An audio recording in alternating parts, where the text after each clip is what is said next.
It is Tuesday, February 6th, 2018. My name is Ashton Ellett. This is another installment of the Two-Party Georgia Oral History Project, sponsored by the Richard B. Russell Library at the University of Georgia. Joining me today is Dr. Ralph Reed Jr., someone who really needs no introduction, but here goes. Dr. Reed is founder and chairman of the Faith and Freedom Coalition, as well as chairman and CEO of Century Strategies, a public relations and public affairs firm. Reed served as senior advisor to George W. Bush's presidential campaigns in 2000 and 2004. He also served as chairman of the Georgia Republican Party from 2001 until 2003. He was also executive director of the Christian Coalition, serving in that capacity from 1989 until 1997. Perhaps most importantly, he is a university-trained historian, a product of both the University of Georgia and Emory University. Thank you very much, Ralph Reed, for joining us today. You bet. An honor and a privilege, of course. And I was wondering if we could begin telling us a little bit about your upbringing. You were born in Virginia, but grew up mainly in Miami, I understand? Mm-hmm. So what brought you to Georgia eventually? Well, I was a Navy brat, and my father was in the Navy during the Vietnam conflict, served on an aircraft carrier, the USS Constellation. He was at the Gulf of Tonkin. And so all three of us, me and my two siblings, were born on naval bases. My youngest brother in San Diego, which is where we lived when my dad was on the aircraft carrier. I was born at Portsmouth Naval Hospital. So it was really as a result of my father's military service that we kind of moved around a lot. And then my parents were both from Miami, and they both grew up there. They both went to the University of Florida. My dad graduated from the University of Miami Medical School the year I was born, 1961. And so when he finished his military service, residency, and internship, and was ready to go into private practice, I think it made sense because of the relationships that he had there to go back to Miami and open his private practice. Right. And so we were there from 1970 to 1976.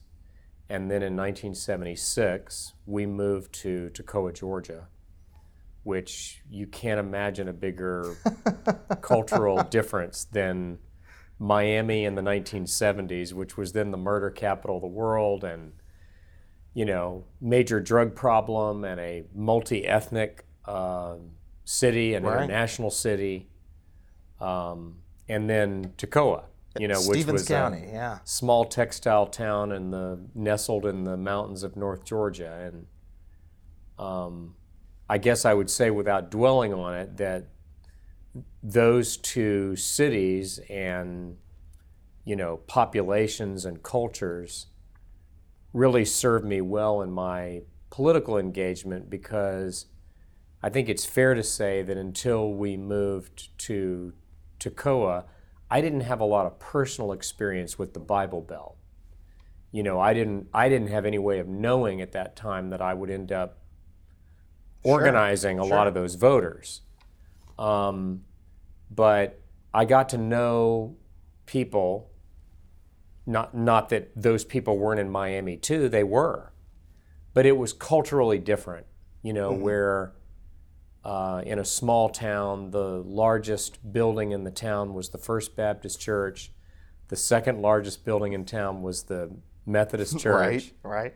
And, you know, it seemed either everybody in town did go to church on Sunday and many on Wednesday night, or it sure felt that way. Mm-hmm. And I grew to appreciate and understand those voters. And later on in life, when I saw them caricatured and marginalized in the culture, the legal culture, the political culture, the larger culture, I knew that these were really good and decent people. Mm-hmm. And then in Miami, it was sort of the other side of the coin. I also understood that America's diversity was her strength. I knew from having grown up with kids from all over Latin America. You know, obviously the dominant immigrant community in Miami were the Cubans. Of course. Especially back then. I mean, you have to keep in mind, I mean, this was we moved to Miami 9 years after Castro took power in Cuba. 9-10 years. Mm-hmm. So, I mean, this was really fresh. And I knew a lot of those kids. You know, but then in addition to that, you had the Nicaraguans, the Haitians, the Venezuelans, right. the Salvadorans. And I knew those young people. And they were my friends. I visited their families. I would spend the night in their homes. And I knew that they were part of the greatness of America too. And I didn't see America's diversity as a threat to some way of life. I saw it as a strength. Mm-hmm. And so it was kind of it was a very interesting upbringing in that, you know, I kind of got to see two different Americas. Right. And I didn't really see them as two different Americas. I saw them as one. Well, tell me, you know, you grew up in, you know, born and raised in a military family, mm-hmm. Miami, Stevens County, Georgia. Where was it, when was it that you had an inkling that politics was not just potentially an interest of yours, but something that you wanted to pursue later on in life? Probably 1972 when I was 11. Both the Democratic and the Republican conventions came to Miami Beach. Right. And I believe that's the last time either convention went to Miami. I could be wrong about that. I think you're right. Obviously, they were in Tampa in 2012, but I'm pretty sure Miami Beach, which had been Republicans in 1968 as well. Maybe Dick Nixon just really liked Miami Beach. But actually, if you remember, the Republican convention in '72 was supposed to be in California. I did not know that. And it was as a result of the ITT scandal, where they had allegedly given a large corporate contribution and they were attempting to influence an antitrust action. I did not know that. Yeah, this is all ancient history, obviously, but because the money was given to the convention committee, as I recall, okay, it led to the Republicans having to pull out of California. I think it was San Diego. And basically fall back to and the just fall back. Plans. And so since they had been there before, since they were already doing the Democrats, okay. I don't remember all the details. Obviously, I was a kid, but the point is that this is before CNN, this is before cable news, it's before cable television. But in Miami, the coverage of both conventions was gavel to gavel, 24/7. And I can just remember sitting in front of the television set and just being mesmerized, you know, that this was happening in my city and being fascinated by it and just kind of watching every minute. And I was particularly intrigued by the McGovern campaign, even though I was on the other side politically, because of all the young people who were involved in it. Gary Hart was the campaign manager. You know, you had the sort of 4 years after Get Clean for Gene, and you had the hippies and the yippies and this, you know, sort of rising. It was the first time that 18-year-olds were going to be able to vote nationwide, and there was you had the anti-war movement, and it was fascinating to see young people have that kind of impact. And that intrigued me, and I thought, this is really cool. Yeah. And it was around this same time, I had always been kind of a voracious reader and read a lot of political biographies, but I remember it was around this time that I also read Advise and Consent by Alan Drury, which is one of the great political novels of all time. And I can remember being taken by that and feeling, you know, obviously I was a child, so I couldn't be absolutely confident, but I kind of got the feeling that the author was using fiction to kind of pull back the curtain and show what it was really like and how tough it was and how hard fought it was behind the scenes and how personal it was and how bitter it could become. And I remember being very intrigued by that, you know, that the stakes were so high and yet sometimes the combat could be so petty Right. and personal. Sure. And so that's not something that turned you off from. A lot of people would read that and think, that's not for me. Sort of, you're talking hard hitting, petty, backroom, backstabbing. Was that something that you took or understood as something that would challenge you, and or is that something you just kind of had to get into politics and work through yourself, either in high school or in college?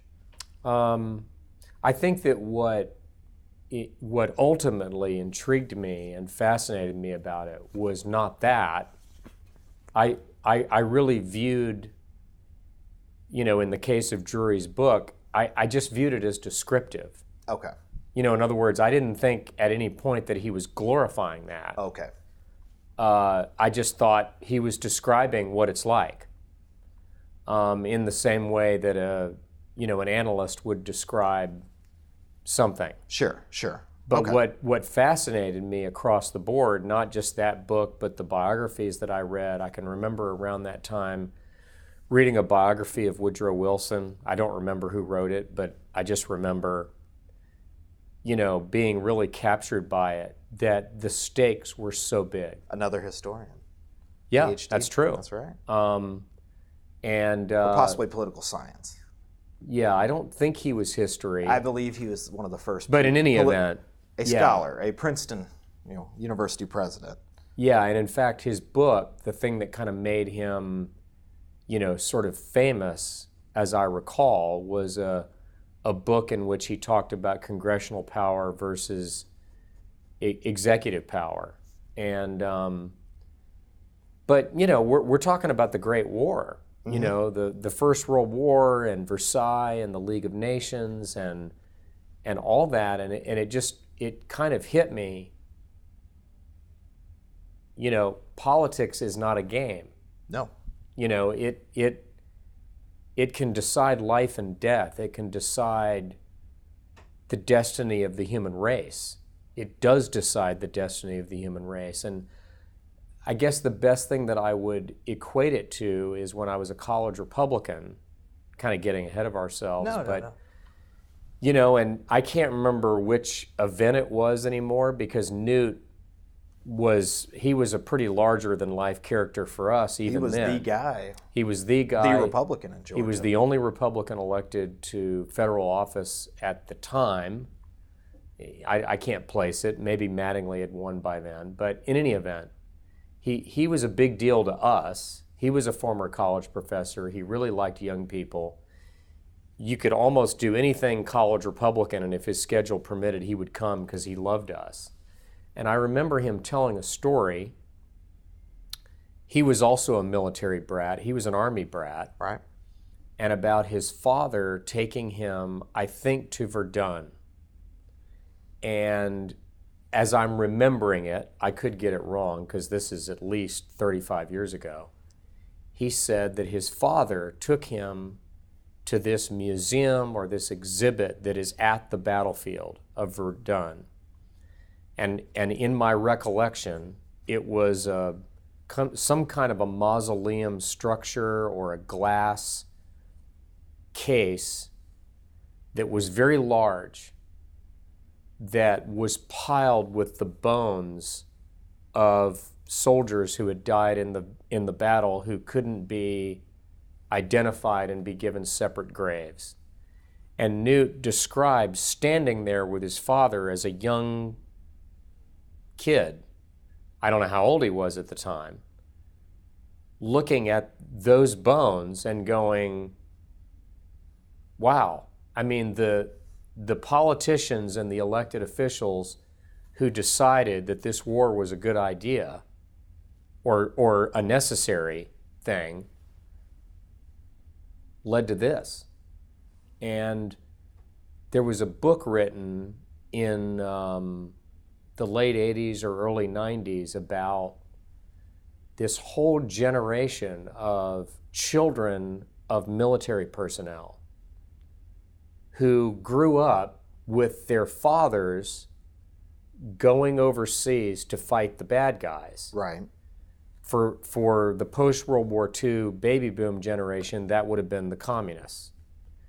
And so they developed and this was true of me, and I think it was true of Newt, you developed this notion that there was a struggle between good and evil that was going on in the world that was larger than you and your family. And you grew up with a very strong sense that your family, in this case specifically your father, was on the front lines of that battle. And he was on the front lines in a battle between good and evil. And that we were all sacrificing. So it was very personal. Very real, for you. very personal.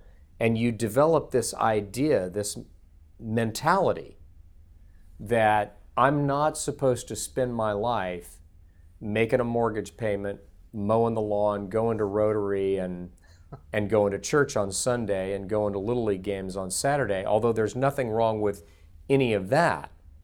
But I'm also supposed to be a soldier in some larger struggle. There's something bigger going on, and I should be contributing to it. And I'm not remembering the name of the book right now, but I remember the book.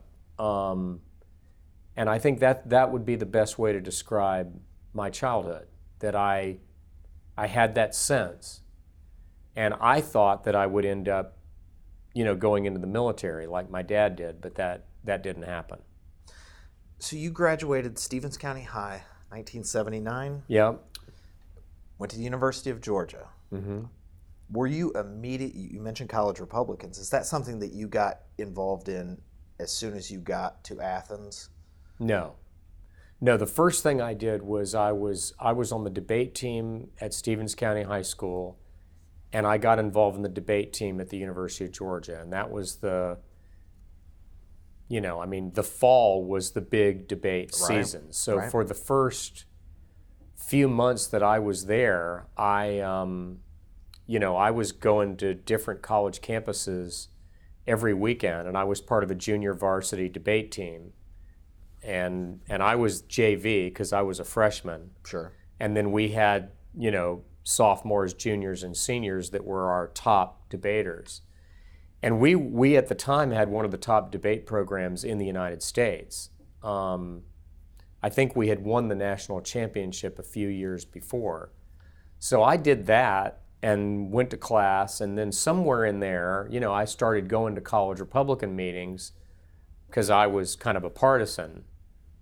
And then in the spring of 1980, I don't remember how I got the idea in my head or why I did it, but I ran for chairman of the college Republicans, and I was elected in the spring, and then after that, that was pretty much what I did. And then also during that period in the winter of 1980, so January through March, I interned in Zell Miller's office at the Capitol. He was then the lieutenant governor. Right.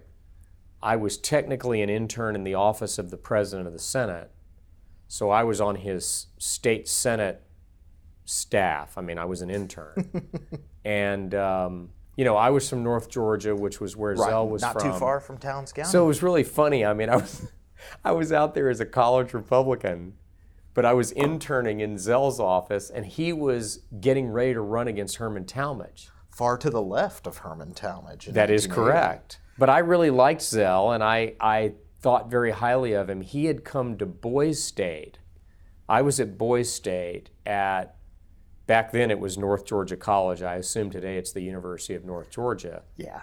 In Dahlonega. Mm-hmm. And he came and spoke, and I will never forget that as long as I live. I mean, he really inspired me. Do you remember what he talked about? I don't. I just remember that he came and spoke to us, and he was so inspiring in telling us, you need to make a difference. You can make a difference in your life, and he was very charismatic. He was a great speaker and very learned.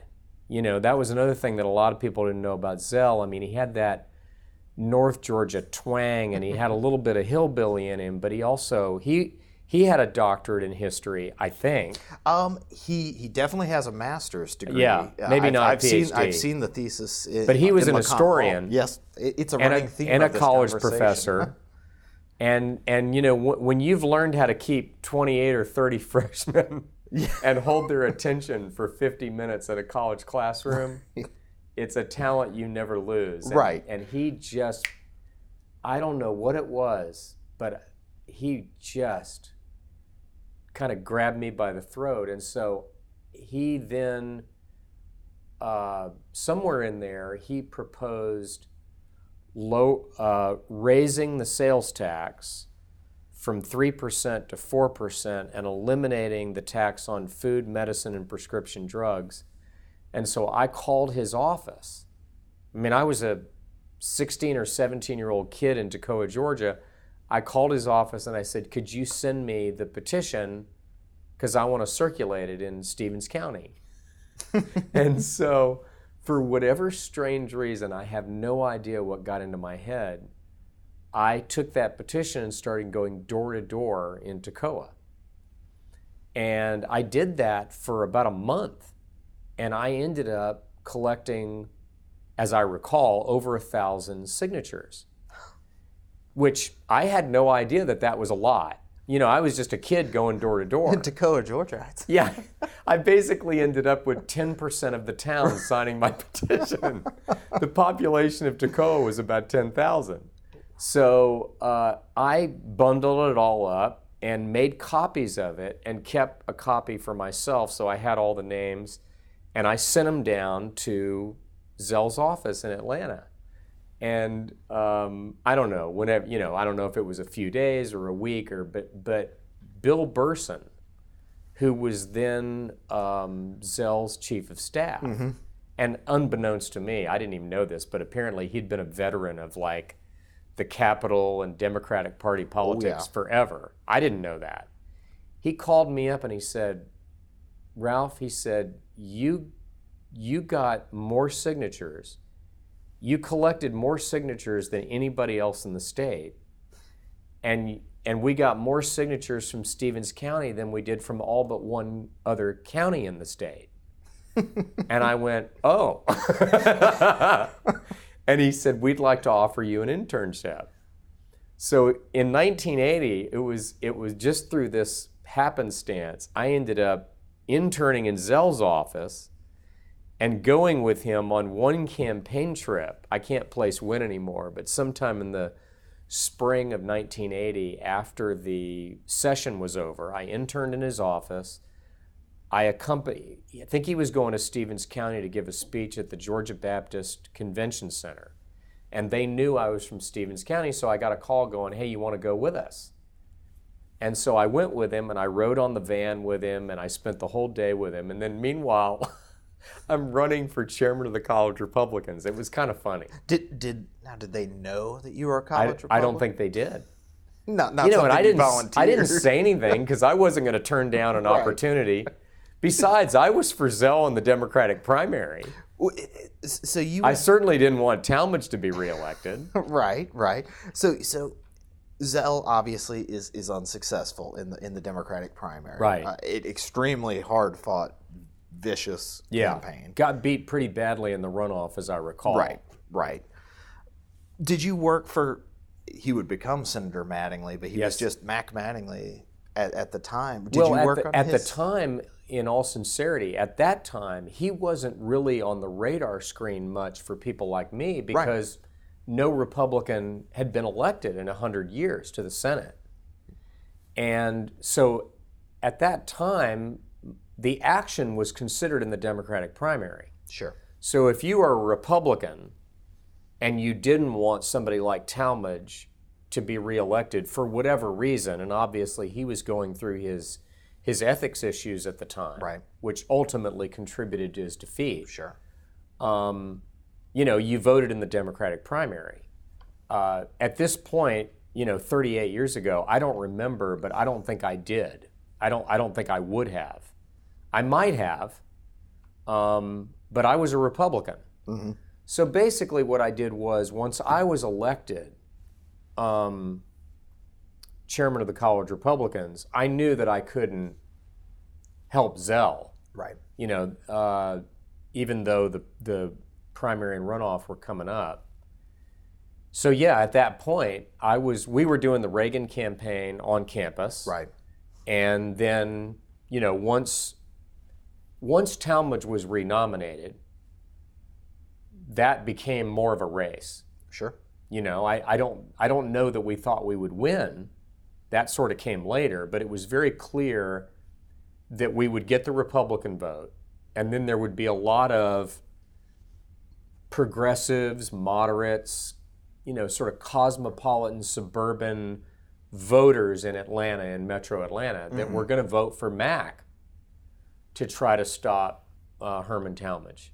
So you were cognizant of the fact that there were going to be very strong pro-Mattingly voters, but a lot of that vote was going to be an anti-Talmadge vote. Yeah, and we were using the ethics issue against Talmadge. I can remember when I was chairman of the college Republicans, one of the things that we did, keep in mind we were college kids, so we were, we were sort of lampooning people, and there was an element of, kind of college humor about the things that we would do to grab people's attention.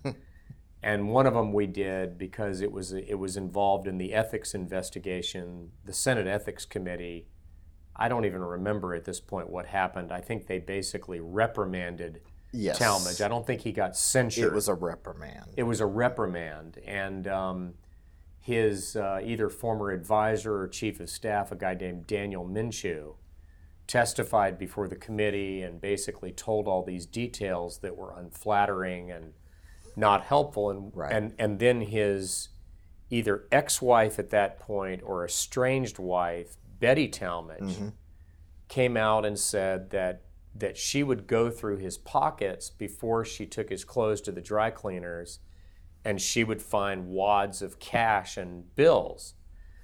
So one day we decided to do a contest, and we hung a trench coat on a coat rack outside Memorial Hall, where we had our membership table, and had people guess how much money was in the pockets. And then you wrote down the amount and you dropped it in a box, and whoever came closest to the actual amount got the money and the trench coat. So, we were kids and we were goofing around. Sure. But the point is that among young people at that time, we wanted a change. We looked at Georgia and we saw that sort of old guard that had governed Georgia since the 20s or 30s in the case of the Talmadges. I think Gene Talmadge was elected the first time in the 20s.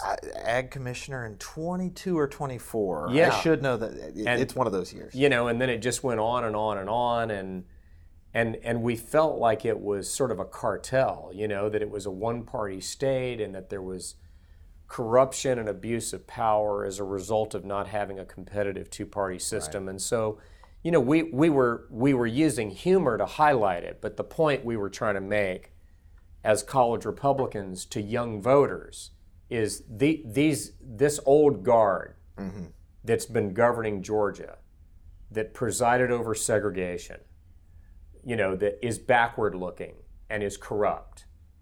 And we didn't mean corrupt in the individual sense. We meant corrupt in a systemic, in a one-party power kind of sense, and we ought to elect Republicans to challenge that. Okay. So Mattingly is elected, as you said, it was a surprise to a lot of people, may have been a surprise to you as well. Sure, it was a surprise. Did that just reassure you that you were in the right business of trying to help and build a Republican Party? And this would have been 1980, 1981. In the case of Mattingly, keep in mind what was going on at this time throughout the South is, on that night, you had Jeremiah Denton elected in Alabama. You had John East elected in North Carolina. You had Paula Hawkins elected in Florida. 2 years earlier, I believe, Thad Cochran was elected in Mississippi. That same year, 1978, as I recall, you get the first Republican governor in Texas, since Reconstruction. So we were not in isolation. Right. This was happening throughout the South. The South was moving. And, Mattingly's breakthrough victory was a part of that. Now, the truth is, and we understood this, keep in mind at this time, this is 1980, all we've got is Mattingly and Gingrich. Right. We have very few state representatives. When I was interning down at the Capitol, I think of 56 members of the Senate, I think 6 were Republicans. Yes. Yeah. 6 or 7. I think it was 6. Yeah. In 79. So, we knew we had a long way to go, and we also knew that Mattingly had been elected by a lot of Democratic voters and by a lot of suburban voters who were just voting against Talmadge. Right. So we knew we had a long way to go, but we had won a critical victory. Right. And because Reagan had won the presidency and because the Republicans had won the Senate on that night, it also meant that Mac was going to be in the majority. He was going to get good committee appointments, and they were going to do everything they could to strengthen him so that he could be reelected in 1986. Right. So it wasn't just that one victory. We felt like we had a long way to go, but that we were moving in the right direction. So what was your next step in terms of political participation from the Mattingly campaign? So 81. Well, in 81, I go to Washington as an intern now in Mattingly's office. Okay. So I was there in the summer of 81 when we passed the Reagan tax cuts and Graham-Latta 1 and Graham-Latta 2, which were the budget cuts. I was in the House gallery when the House passed the Reagan tax cuts. I was in the Senate gallery when the Senate passed the tax cuts. I mean, it was, man, you had to pinch yourself every day in 1981 because it was as dramatic. You think Trump's a big change? Reagan was a huge, huge change. I mean, it was like an earthquake, and it was very exciting. It was so exciting that I decided not to go back to the University of Georgia that fall, and I stayed and ended up interning at the College Republican National Committee and working through the end of the year. And that was when I was working for Jack Abramoff and Grover Norquist. I got to know them. I got to know a lot of other movement conservatives in Washington, Paul Weyrich and Richard Viguerie. Oh, and, wow. we were sort of the youth movement for the conservatives. That was a very exciting time. I mean, remember Lee Atwater at that time was like a deputy political director in the Reagan White House, right. And it was just really exciting. And then I decided once I finished up at the University of Georgia, I was co-chairman of the Reagan Youth Effort in '84. I started Students for America to organize Christian young people around the country for Reagan, basically. And then I decided to go to graduate school, and my plan was to pursue an academic career and maybe, who knew, but maybe come back to politics later as a candidate or an advisor. But I didn't want to stay involved day to day. I wanted to get my doctorate. I wanted to become a college professor and publish and be a legitimate academic.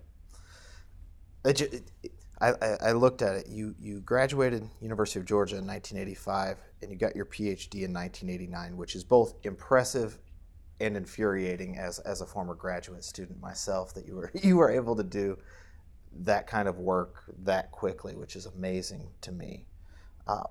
And the fact that, if you think about taking a step back from politics into graduate school, had to have been a very, like you said, a cultural shift, moving from Miami to Toccoa, Georgia, moving from Washington, D.C., Capitol Hill back to North Druid Hills over at Emory University. Oh, yeah. What pulled you back in to politics? I don't mean to make it sound like the mafia with the Godfather or anything Yeah. like that, but what drew you back to active politics? Well, I stayed involved in Students for America because I had founded it. Okay. So in the summer of, 85 and in the summer of 86 and maybe the summer of 87, I don't remember, I would volunteer basically raising money. Okay. I didn't have anything to do with running the campus operation anymore, but they needed money. They weren't as good at raising money as I was. They didn't have the relationships. I had built up a bunch of donors. I mean, this was a very small organization with a budget of between $100,000 and $200,000 a year. But you had to raise Still, that money. yeah. So I did that. And and I stayed involved. And in January of 1989, Students for America, for years going back to when I had run it, did a student sort of confab at the inaugural. And we did it in 85 and we did it again in 89. And in 89, I was at that event. And I don't remember everybody who spoke because I didn't run the thing. Sure. I was married by now. Trying to think if we had a child yet. Our first child was going to be born about 3 months later, so my wife was pregnant with our first child. I was basically writing my dissertation and getting ready to apply for teaching jobs. I can vouch for you why you wouldn't remember much. Yeah. Many of the details. It was crazy, and I was waiting tables to earn money, and we were very poor, and I was, the classic poor, starving graduate student. And at the event, something that I had nothing to do with, I don't know how it came about, but I think they gave Pat Robertson an award, and he keynoted their event or their dinner. Okay. And I ended up being coincidentally seated next to Pat Robertson at the dinner that night before he spoke. Now, keep in mind, I was living in DeKalb County at the time, Right. and was active in the DeKalb County Republican Party. So when we did our precinct caucuses in January of 80, this was the 89, 88? January of 88, Okay.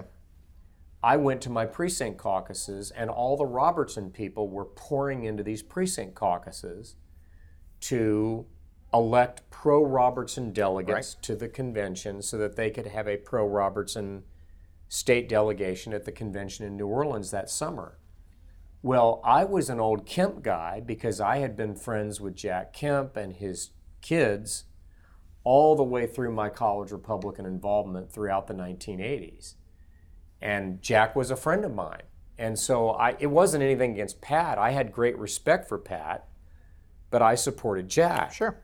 So I went to my precinct caucus. Now keep in mind, I'm the former chairman of the College Republicans at the University of Georgia. I'm the former state chairman of the College Republicans. I've been active in the party since I was a teenager.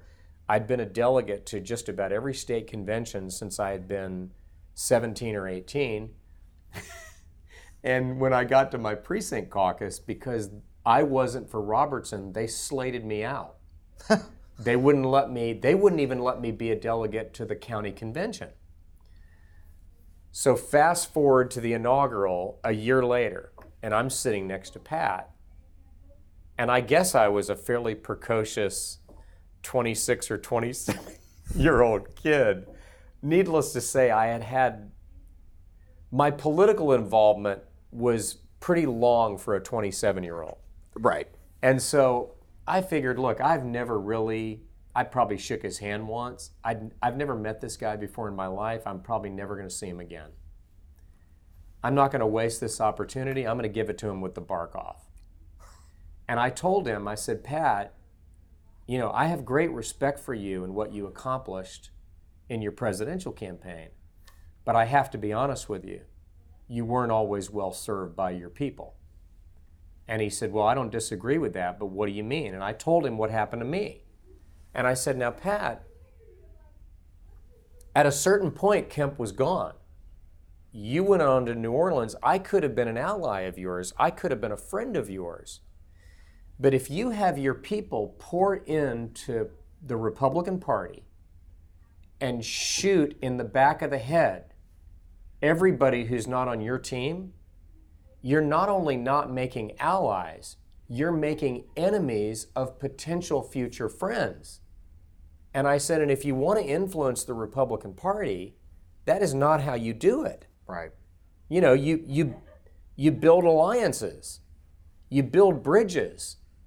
You know, now look, if you got the votes on a given day, you take the day. But you don't need to go around and summarily execute everybody who isn't on your team, because that's how you keep your team very small. And and you could tell that he was a little, Sure. taken aback that I was being that forward about it. And I commented on a few other things. Anyway, at the end of the dinner, he says, "Hey, come here, I want to talk to you." And so we got up from the dinner table and we walked out of the ballroom into the sort of back kitchen area where the banquet service. So there's all these waiters going back and forth, clattering, dishes and plates and everything, and we're in this little hallway. And he says, "Listen," he said, you don't know this," he said, "but Jerry Falwell's about to close down the Moral Majority, and I'm going to start the new thing." And he said, "And I was very impressed by what you shared at dinner, and I want you to come work for me. I'm going to start this new organization." And I said, "Pat," I said, I'm very flattered." I later found out, by the way, that he had a proclivity to go around and hire people that he met, that he was impressed by after 15 minutes. But I was obviously very flattered. I Sure. was shocked. Right. And I said, "Look, I'm very flattered, but I can't do that."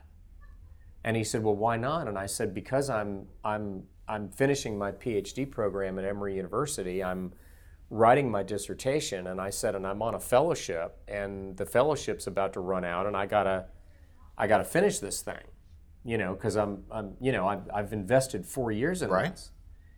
And he said, "Well," he goes, "okay." He goes, "Then why don't you do this?" He says, "So by now we're walking to the elevator, and he's got his security, and his wife Dee Dee is with him, and we walk to the elevator, and he goes, 'Why don't you do this?' He goes, 'Why don't you take some of the ideas that you shared with me at dinner, put some structure and some meat on it, and tell me how you think I ought to organize this organization, and send me the memo.'" And he steps on the elevator, and I said, "Well, how do I get it to you?" And he goes, I'll never forget this. He looks at me and he goes, "You know how to get a hold of me." And then the elevator doors closed. So I was kind of hoping he would give me like a P.O. box or something, or hand me a business card, or give me a phone number. He just goes, "You know how to get a hold of me." And then the doors close. So I'm standing there and I'm going, okay. So I went back, and this is all in my book. I think I put it in several books because it's such a great story. But I went back to Atlanta. I'm finishing up my dissertation, and I decide to sit down and write this memo. So I had to sit down and kind of think, what was I going to put in this memo? So I began to think conceptually about the evangelical vote and how its effectiveness politically could be maximized. And obviously I'm thinking as an historian, so I'm thinking about William Jennings Bryan and the Women's Christians Temperance Union, and the anti-slavery movement, and the temperance movement, and the Scopes trial, and the Christian Anti-Communist League, and all these things that had happened over the decades, over a couple of hundred years. Right. When it had been effective and when it had been ineffective, and why did it become a non-factor. Mm-hmm. And then you have Carter, in 76, I'd been born again. And so I'm thinking about all this, and as I begin to think about it and write out my ideas before I typed out the memo, I went, at some point I remember as I'm writing this thing, I went, wow. I mean, if he we did this, it could change the country. It would change the country. You know, like the labor union movement did, or the civil rights movement. I mean, this could be huge if it was done correctly. And then I guess in the back of my mind, without me fully realizing it at the time, because I so wanted an academic career, I thought, you know, I hate to say it, but this is a lot more interesting than what I'm doing. And you don't have to grade as many papers. Yeah, and so I got all excited. I put my best effort into this thing. I don't know, it was 5 to 7 pages long. Talked about how it ought to be structured and what it ought to do and what it ought not to do. Mm-hmm. But it was basically, the bottom line was, I mean, when you boiled it all down, it was this needed to be a bottom-up, not top-down, grassroots movement, organized down to the county and the precinct level. We had to register people to vote, we had to ID voters, and we had to turn them out, and then we had to, after the election, influence the people we had elected on public policy. But it was just, don't rely on TV, don't rely on, you know, your television or your radio broadcast to build some big list that isn't organized down to precincts and counties. And, you know, and this was something that, right, because Pat was the son of a U.S. senator who had been a part of the Byrd machine in Virginia, and because he had run for president. So I send this thing off, and nothing. Not a call, not a note, not a letter. He didn't have anybody call me and say he got it. He was very impressed. And so I just went, okay, you know, whatever. I ran into him at the inaugural. I sent him a memo.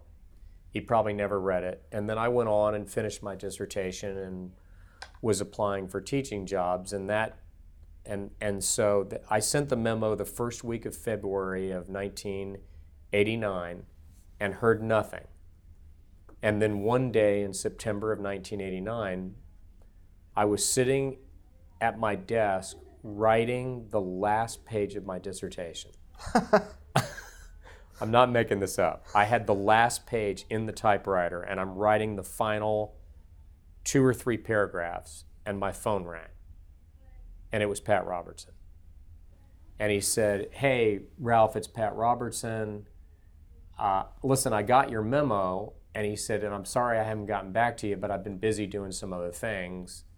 He said, "But now I'm ready to go." And he goes, "You live in Atlanta, right?" And I went, "Yeah." And he goes, "Well, great." He goes, "I'm putting together a planning meeting for this new group. Why don't you come?"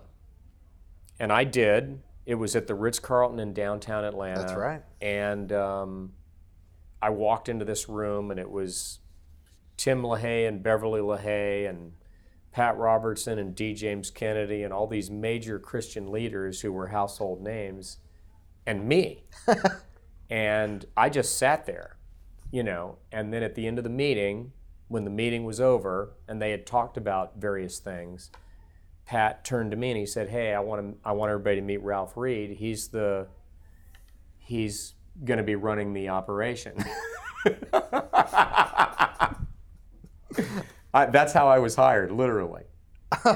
Sounds like you were dragooned into. Yeah, it was pretty crazy. In fact, I would say that until I met Donald Trump, I've never met anybody quite like Pat Robertson. I mean, he was a force of nature. Right. He really was. Well, I mean, what kind of guy? He knew that he hadn't offered me the job. He knew that. He knew that all I had done was come to the meeting, but he went, "Hey, everybody, before you leave, meet Ralph Reed. He's going to be the day-to-day guy."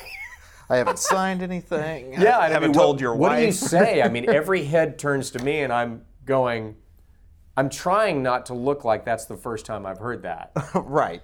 So I came home and I told my wife, we're moving to Virginia Beach, and we loaded everything we owned in a U-Haul, and that's how the Christian Coalition got started. Apart from being a great story, the memo, I want to go back to the memo for a second. Basically, as somebody who's studied the growth and development of partisan organizations, what you've described is a parallel partisan organization. Yeah. Running alongside a Republican Party. The Republican Party of Georgia had been trying to do precisely that for years. That had been the debate. Are we going to run a top of the ticket candidate and hope it sort of trickles down into a real party? Or is it going to be, as you said, a grassroots organization where you find them, count them, vote them, right, stay in contact, and then lobby elected officials after election, if they're elected. Yeah. Was that something that was consciously done on your part? Was the thought that the party's not doing this, so the Christian Coalition, what would become the Christian Coalition, would do it, do it more effectively, perhaps, than the party?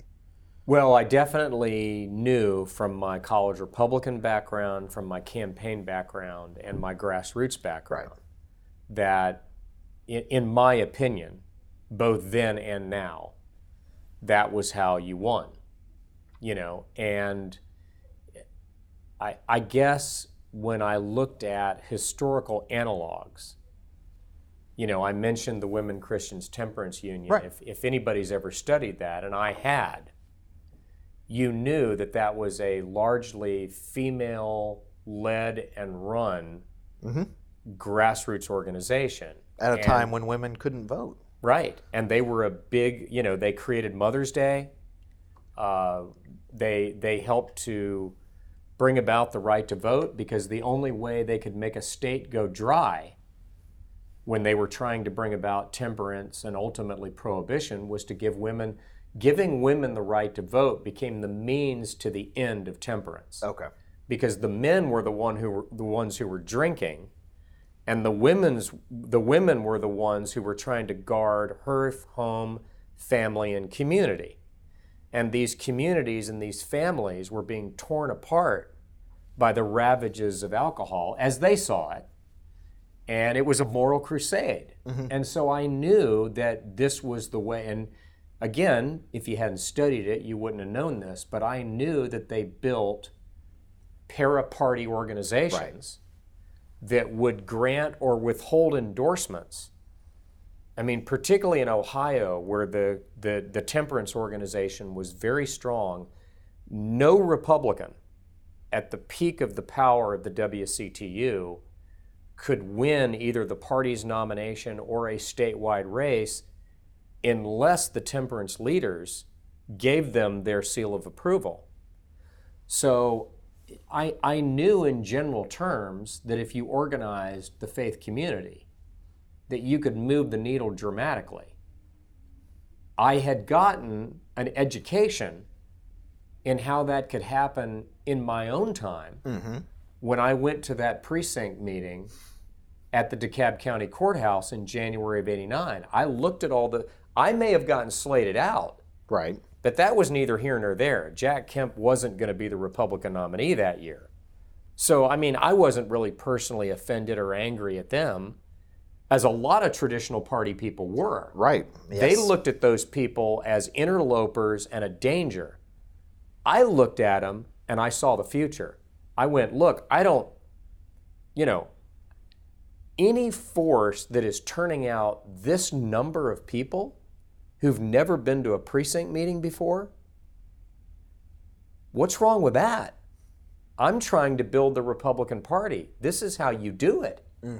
These evangelicals and people of faith and what other people derisively referred to as snake handlers and Bible thumpers, I looked at them and I went, that's victory. That's how you win, especially in a state like Georgia, where I grew up in a county where you couldn't throw a rock without hitting a white clapboard Baptist church. Right.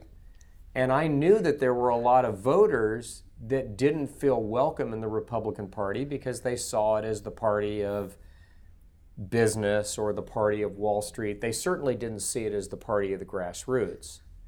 And, again, Christian Coalition was not designed to make the Republican Party a majority. It was designed to give people of faith an effective voice in politics and government. but effectively, because of where the Democratic Party had gone on social issues and where the Republican Party had gone on social issues, the overwhelming majority of people they would vote for would be Republicans. Now, keep in mind, circa 1989, there's still 40 or 50 pro-life Democrats in the House. That was going to be my next question. Yeah. Where were these voters before? When you think of Joe Frank Harris, Governor Joe Frank Harris. Absolutely. Teetotaler, devout Christian, openly. Very devout evangelical Christian. He opposed the Pro-life. ERA, so he was on the right side of the Eagle Forum, Phyllis Schlafly's group in the late 70s, early 80s. Yeah. Was it just the fact that, as you mentioned, the parties were realigning on social, cultural values issues, that at that moment, evangelical Christians emerged as a political force? Why was it 1989? Why was it the late 80s, early 90s, and not before? Where were these voters before? Just sort of spread out, or just didn't have an energizing force or organization? Well, they were out there. They were always there. Sure. They were voting, but when you had candidates like Jimmy Carter, I'm not going to remember all the names of that time, but certainly a guy like Larry McDonald, I guess it would have been Georgia's 7th district at that time. Yeah, congressman, yeah. We talked earlier about Doug Bernard. There were Democrats, not only in the legislature. Tom Murphy was Speaker then. He would never allow the Equal Rights Amendment to win in the Georgia State House. So if you were part of Eagle Forum and you were part of Phyllis Schlafly's organization fighting the ERA in the 70s and then on into 82 before it expired, Democrats were not your opponents. They were the ones that were making it possible for you to win. So that was the first reason why it took a while. Okay. There were a lot of Democrats who were better social conservatives than most Republicans and were unashamed about it.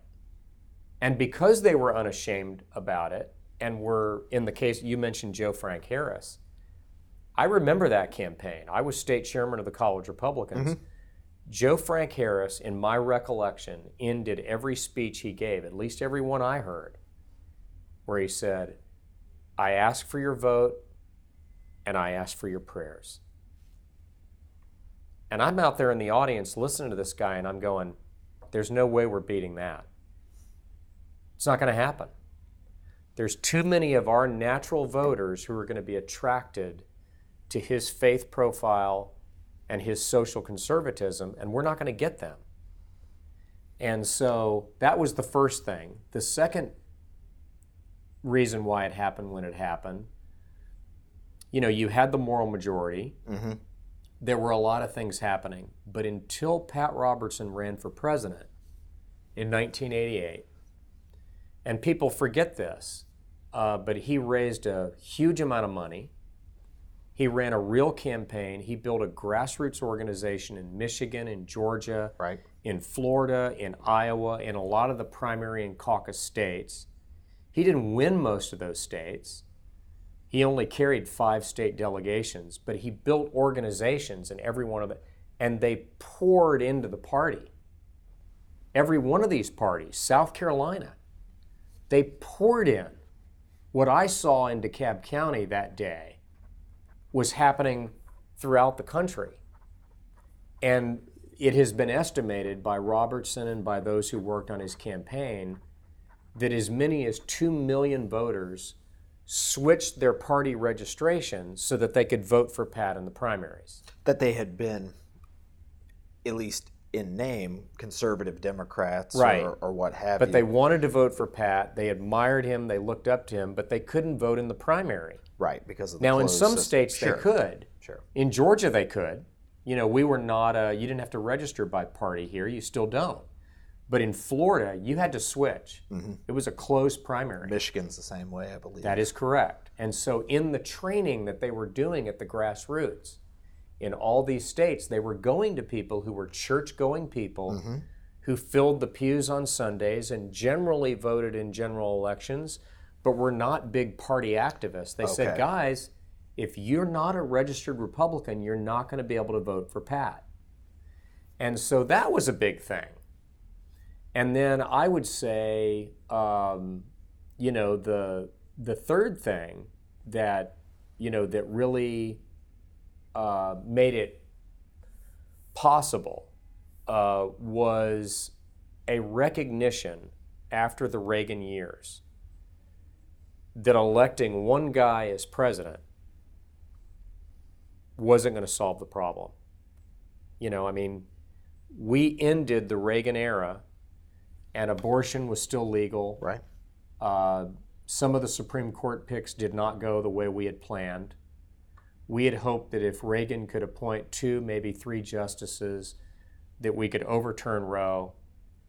And so there came this recognition after the Reagan presidency and after Robertson's presidential campaign that political and cultural change is not going to come by electing somebody at the White House and hoping they can wave a magic wand. We've got to build a movement like the labor union movement, like the civil rights movement, like the feminist movement, that is in all 50 states, that is electing people at every level of government, and like those predecessor movements, is taking the long view. Right. So we need to quit thinking about electing a president, getting the Supreme Court, and then we're done. One cycle instead of one cycle we at a time. need to be thinking in 20 and 40 year cycles. We need to be thinking in generational terms. And I think that was what that was certainly what we try to do at the Christian Coalition. We had a completely different mindset. It was grassroots. It was precinct. It was marrying the precincts and the pews and filtering up. And we were as interested and as focused on electing people to state legislature and the school board as we were electing president. Why? The reason why, and I went all over the country when I was starting Christian Coalition with Pat and said this. I said, read Jimmy Carter's autobiography. What was the first office he was ever elected to? It was the school board in Sumter County, Georgia. And he went from there to the state senate. When I used to roam the halls in Zell Miller's office at the Capitol, there was a picture of the state senate for the 2 sessions that I think Zell was in the state senate, as I'm remembering. And in that photograph was Jimmy Carter. Then he ran for governor and lost. Then he came back and ran for governor and won, and then he became president. And what I would argue to people is the farm team for Congress is state legislature. The farm team for state legislature is school board or county commission or city council. The farm team for the Senate is the Congress. And the farm team for the presidency is governor or Senate. So if you want to change the country, run for school board. Now, we don't know which one of you is going to end up being president. That's not knowable right now. Right. Well, that is to be determined. What we do know is if we don't elect 50,000 people to local office, we don't have the farm team to ultimately have legislatures. And then at that point, this was my argument, it in a certain sense, it won't matter who the president is. Because if we have everything underneath him, there's a limit to what he or she can do. And if we elect somebody of our own and they don't have what's underneath them, it won't matter because they won't be able to confirm their judges. See, we saw that with Bork. Having the presidency without the Senate, you can't confirm your justices. So that was the idea. And ironically enough, we can say here today, 29 years later, it worked. There's no question it worked. The fact that How were you able, as executive director to of the Christian Coalition up in Virginia, how were you able to convince and work at the state level? We'll use Georgia, for example. The state director of the Christian Coalition at the time would have been Pat Gartland. Yeah. How much collaboration and cooperation was there with the national office and with what was going on here in Georgia in terms of voter guides, recommendations for voting, candidate recruitment, things like that? There was a lot. I mean, Pat, I can't remember all about Pat's political background, but for whatever reason, he was a sophisticated guy who understood politics. He understood coalition building. Mm-hmm. You know, the example I gave earlier of purging everybody who wasn't a Robertson supporter Right. on your way to the state convention. Don't get me wrong. Make sure you win. Okay, I'm not for building coalitions at the expense of your victory. I'm in favor of both winning and building a coalition. Pat got that. He understood that if we were always at war with the Republican establishment or traditional Republicans, that they would feel it necessary to turn on us and we'd always be fighting each other. Which was basically the sort of footing the party and evangelical activists were at in 1989, 1990. Yeah, because of the Robertson in the fallout campaign. of because of the 88. Robertson campaign. And so, if you use the biblical metaphor of, pouring new wine into old wineskins, the wineskins are going to rattle and they may break. So what you want to do is you want to try and find a way to practice the politics of addition, not subtraction. Right. Pat got that. We generally allowed our state affiliates, of which Georgia was one, to make the bulk of the calls. Okay. On policy, on lobbying at the Capitol, on what our priorities ought to be and which races to get involved in. But obviously, in 1992, Weich Fowler, who had defeated Mattingly in '86 in a very close election, Sure. was running for re-election and in '92, and because of the sort of bizarre runoff provision in Georgia state law, because Fowler didn't get 50% plus one, the runoff was 3 weeks after the '92 election where Bill Clinton was elected. So literally the eyes of the entire country were looking at the outcome of that. And Paul Coverdell was pro-choice. Right, one of those establishment. He was the establishment's establishment. Paul Republican. was the personification of the Republican establishment in Georgia. I mean, if you looked up Republican establishment of Georgia in the dictionary, it was a ink etching of Paul Coverdell. C. Buckhead. Yeah, C. Buckhead, and more moderate. He was a conservative. Absolutely. But certainly Absolutely. stylistically, he was more moderate. Mm-hmm. He was somebody who was seen and known as somebody who was willing and able to work across the aisle with Democrats as often as possible. Mm-hmm. He had done that in the legislature. So when he won that primary, the bulk of our members would have voted for John Knox and Bob Barr in the primary. When he beat Bob Barr narrowly in the runoff, he and his campaign came to us and said, we'd like to work with you.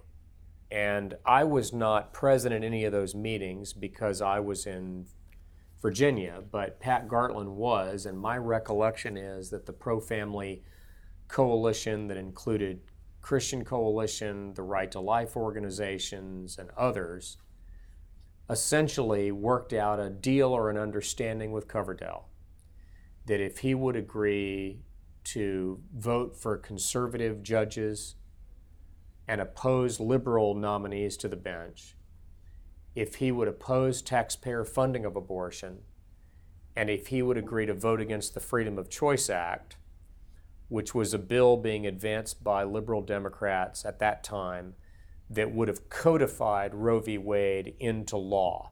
It would have made Roe v. Wade federal law statutory rather than just a Supreme Court decision. Okay. And he agreed. And my recollection, again, as somebody who was not at the meetings, is that that was done in writing, that he committed and pledged, if I'm elected, I'll support conservative judges, oppose the Freedom of Choice Act, still self-describing himself as pro-choice. Mm-hmm. And so we then felt sufficiently enabled. We were going to distribute a voter guide regardless, you understand. Right. That was going to happen regardless. It was just going to be a matter of how Paul was portrayed. And once we had his commitment, then we could put Freedom of Choice Act, abortion on demand, Fowler for, Coverdell against, taxpayer-funded abortion, Fowler for, Coverdell against, and then other issues. And then we distributed 1 million of those in over 1,000 churches throughout Georgia. And I think it clearly made him more acceptable to those voters. Right. So that you mentioned Georgia. And he became a dear friend after that. I mean, we knew each other and were friendly. Mm-hmm. I was never had a bad relationship with Paul. Right. Had a lot of respect for him, thought he was a really smart guy. But coming out of that race, we became friends, and it was one of the the neatest things that came out of that whole thing was getting to know him and becoming a friend. Right, and that sort of, I'm glad you brought up Paul Coverdell's race in '92, because if you go back and you look at the statewide races, the top of the ticket races, Senate, governor, there always seemed to be the way it broke down 92, 94, 96, 98. You were back in Georgia, but yeah.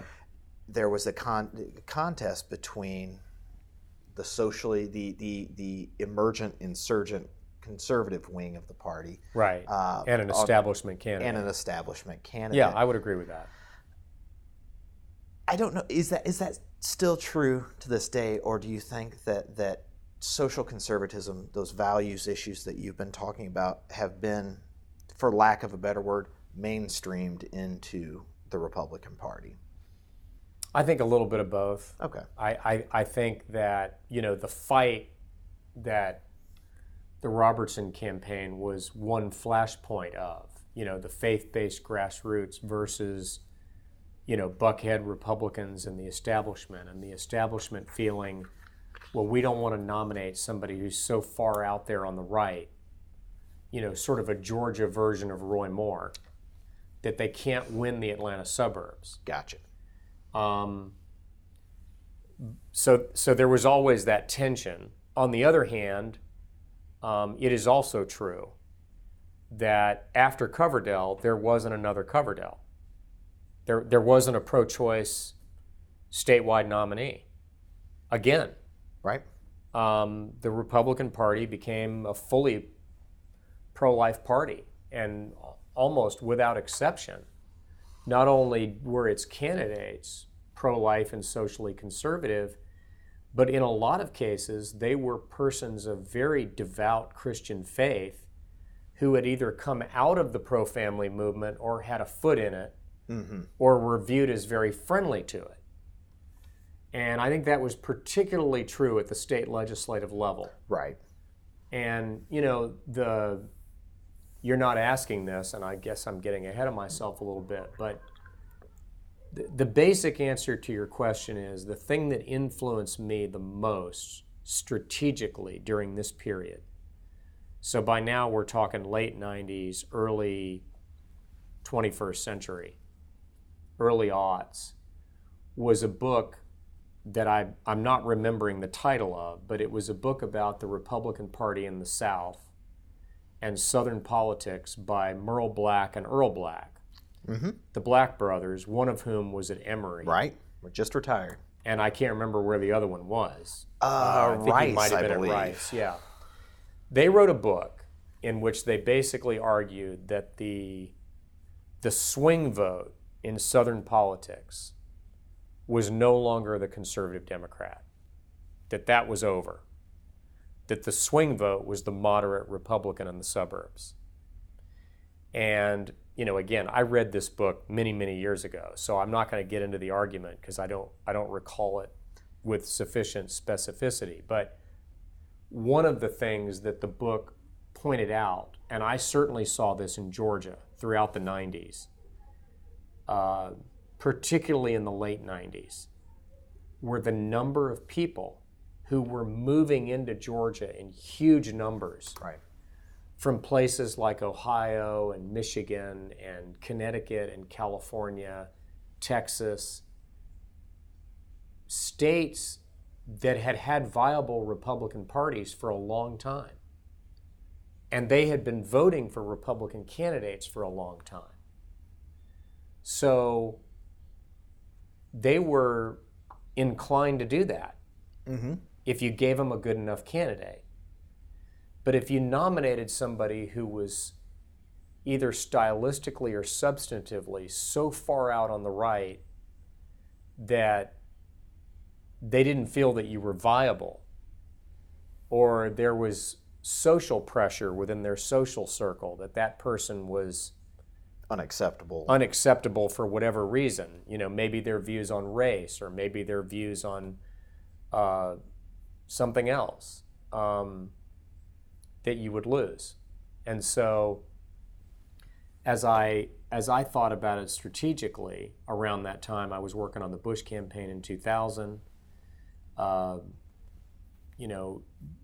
Georgia was not a top-tier battleground state, but because Clinton had narrowly carried it in 92. Yeah, with Perot.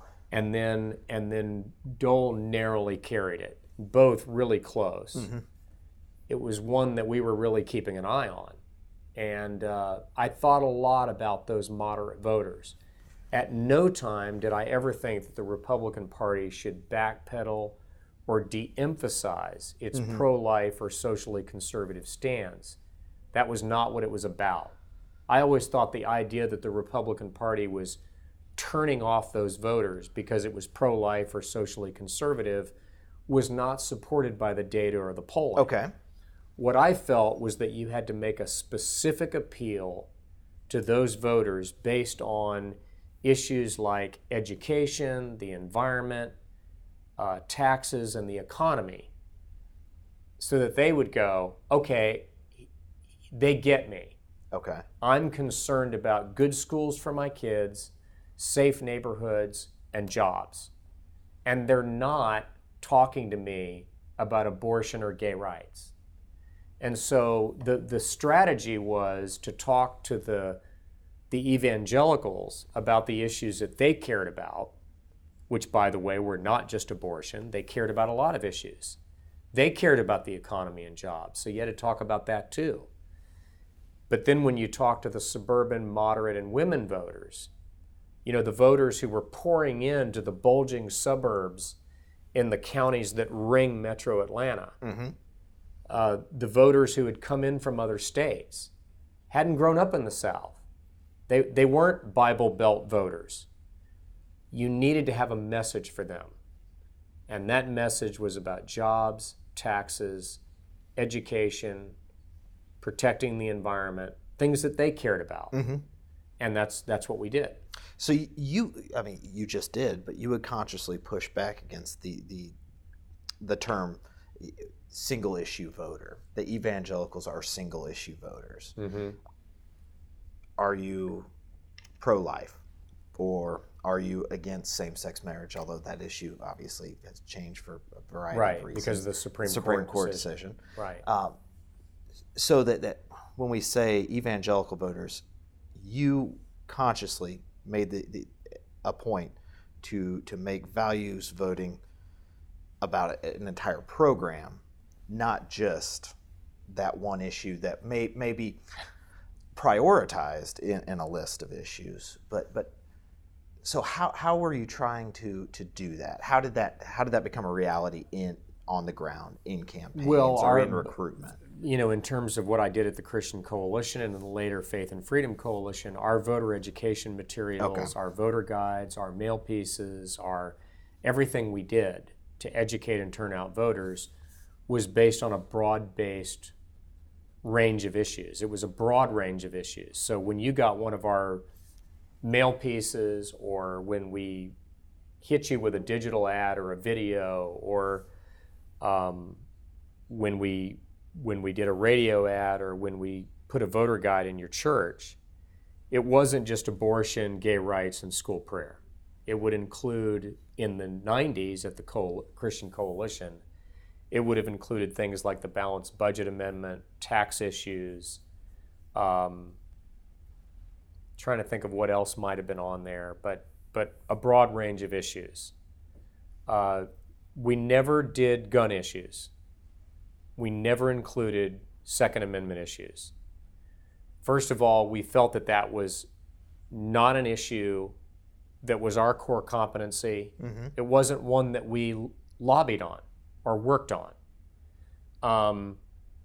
And the NRA and pro-gun and hunter and sportsman groups were already doing that. Right.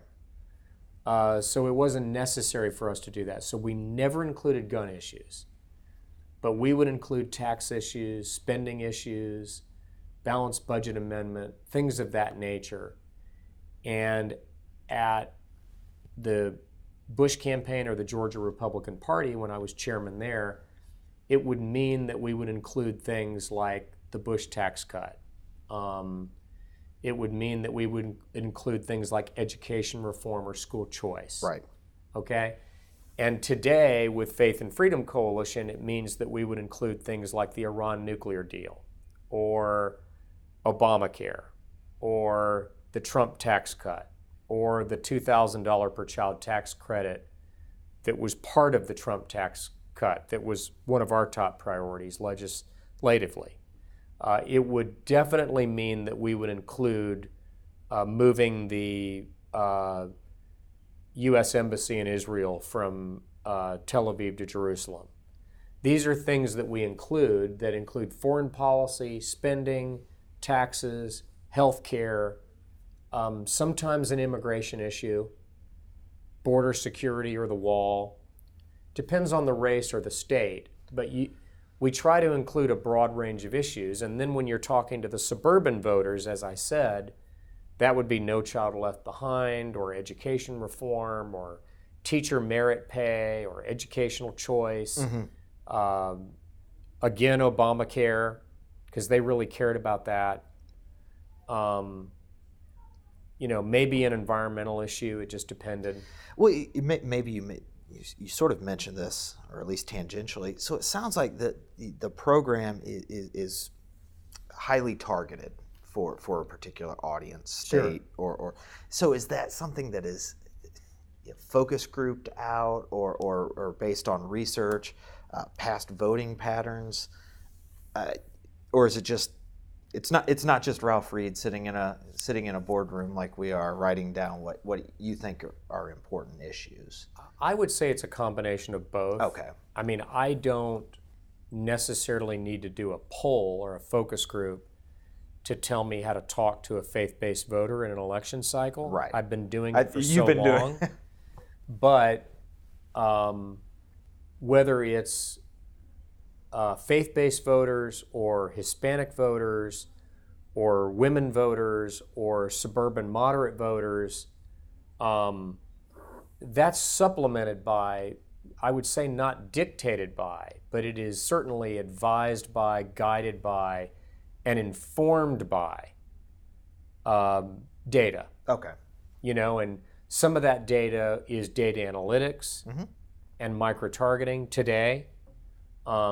The first time that was a factor would have been the 2000 campaign, was the first time I ever had any familiarity with micro-targeting. By the time we got to the 2004 race, it was a really big deal. And today it's driving 95% of what we do.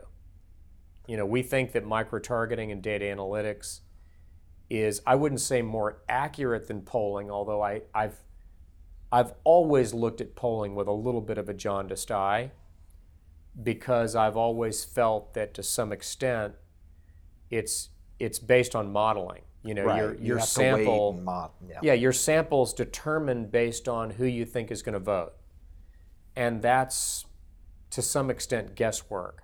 Doesn't mean, as we've seen. yeah, doesn't mean polling isn't a value. Right. But in 2002, when I was state party chairman, nobody thought Saxby was going to win. Certainly nobody thought Sonny was going to win. And we thought Saxby would win, and we thought Sonny had a chance. We knew Sonny was uphill, but we thought Sonny had a legitimate chance. So, to some extent, you kind of ignore the polls and just sort of do your job. Think of it this way.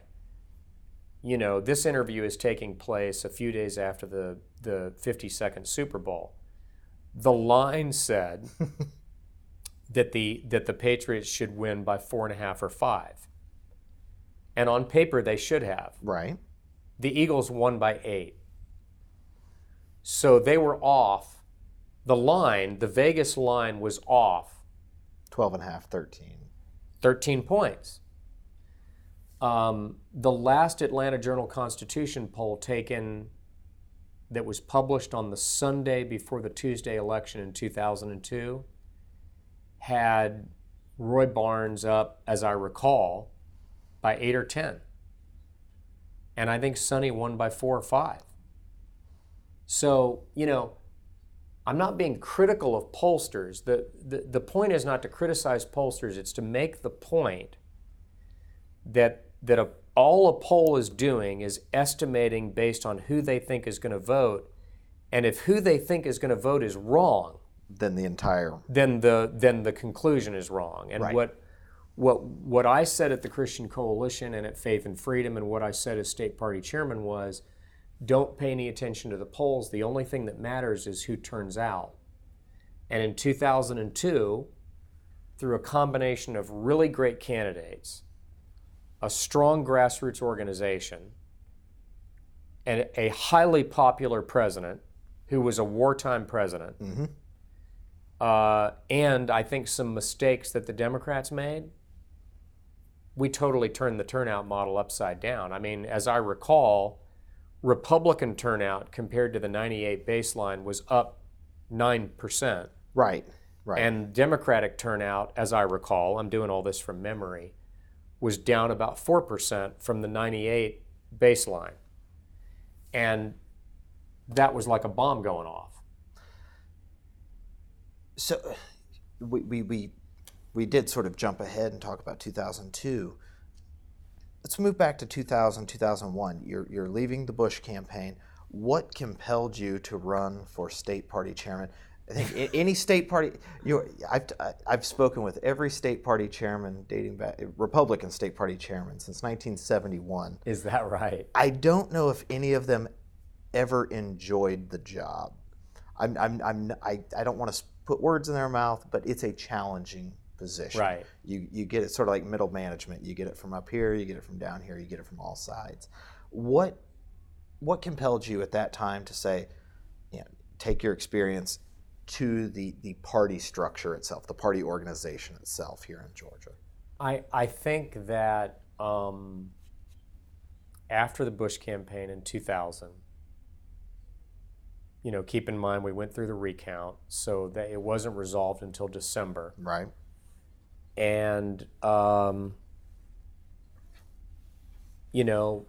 the 98 cycle, which was my first cycle out as a political consultant, and as it turned out, I guess my last, because in 2000 I was a one-client guy with Bush, and then in 2002 I couldn't do any races because I was party chairman, and then 2004 I was a one-candidate guy again with Bush's reelect. So by the time I turned around, I had kind of moved on professionally. And then the Bush campaign, which was the experience of a lifetime, not entirely in ways that we desired or anticipated, going all the way to the Supreme Court. It was more, okay, he's not going to be real. His reelect isn't for 4 years. Right. What do I want to do in 2002? And I don't remember exactly how it came about. I think what happened was, as I recall, Linda Hamrick was executive director under my predecessor, who was Chuck Clay. Mm-hmm. And Chuck Clay was, I guess, a former state senator. He was. who had run for lieutenant governor and lost in 98. And so he was party chairman. He'd been elected in 99. And they were, as always, kind of, just struggling financially. I had raised a lot of money for Bush in 2000 just for the fun of it, to be honest with you. I wasn't ever anticipating doing that, but I did, and was just trying to help, and ended up being a pioneer and on the National Finance Committee, and I raised a fair amount of money. And Linda and I were friends because she had formerly been in my firm. Right. Century Strategies. So one day she called me up and she said, hey, our $1,000 giving level is kind of moribund. I think it was called the Georgia Republican Foundation. Would you be willing to head it up? And I don't remember why, but just as a favor to Linda, and by now I'm living in Georgia and this is my home and I want to see us become a majority, I said, yes, I would do it. So she said, I had never even been to one of their meetings. I wasn't even a member. I joined kind of that week. I said, here, I'll give you $1,000. If I'm going to be head of the thing, I ought to, Right. So she came by my office. I gave her $1,000, and she said, come to the meeting.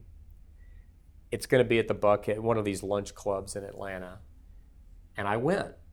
And the speaker, ironically enough, that day was Congressman Nathan Deal. And this would have been 2000, I guess 2000. Yeah. And I walked in there was nobody there. I mean, there were 35 members of it, and I think maybe half of them came. And to be honest with you, it was kind of embarrassing, because here was a guy who was chairman of a subcommittee of the House Commerce Committee, which is one of the most powerful and important committees in Congress. Right. Especially to Atlanta. And right, especially to Atlanta. And we're a high-tech center, and Bell South was headquartered here at the time. Of course, later, through a transaction, ended up, I guess, part of AT&T or something. But, and I went, this is nuts. I mean, there should be 100 to 200 people here. So I agreed to take that on, and I think we increased it from 35 to about 100. And in the midst of me and Linda talking and me talking to other people, I'm involved in the Georgia Party at the time, and had been since I'd gotten home in 1997. I went, this is really kind of pathetic and embarrassing that we don't have a stronger operation. Georgia should be a Republican state. Bush had carried the state by 8 points. By now, Paul Coverdell had died, and Zell won that special against Mattingly, I don't remember, I guess he won the next election. Yes. Which was that fall. But he was Zell Miller. Nobody was going to beat him. And then Newt had been forced into retirement. In 99. Really late 98. Yeah, 98. The special was we almost 99. lost the House. And there were enough rebels in the caucus who were mad at Newt and blamed him, which I thought was mistaken, but regardless, that he could win the election within the conference, but enough would either abstain or vote against him that he couldn't win on January the 5th. Right. When the new Congress organized. So he gets up in, as I recall, November or December of 98. Or 98. Yeah, it would have been 98. And just shocks everybody by retiring. So I looked at all that and I thought, we got a couple of bad breaks, but we had the closest friend of the president in the Senate was from Georgia, and then he tragically died. But had he lived, he would have been George W. Bush's go-to guy in the Senate. And had Newt not had this bad circumstance, we would have had a Georgian as speaker, and we could have leveraged both of those to take the state. So two things that were out of our control, we got really bad bounces of the ball. Right. But the fact is, we were this close. And I felt like nobody knew it. I felt like I was seeing something. It was kind of like taking over as head coach of a football team, or you're offered the head coaching job at a football team, and they've won 2 or 3 games a season for the previous 5 seasons. But if you look at the talent and who you could recruit, you could look at that team and go, they could be winning. They could go to the playoffs. They could even go to the national championship. That was what I thought of it. And that book, the Black Book, the Merle and Earl Black Book, really influenced me because I lived in the suburbs. Right. I lived in one of those suburb communities, Sugarloaf Country Club in Gwinnett County. I lived in a precinct that was probably an 80% Republican precinct.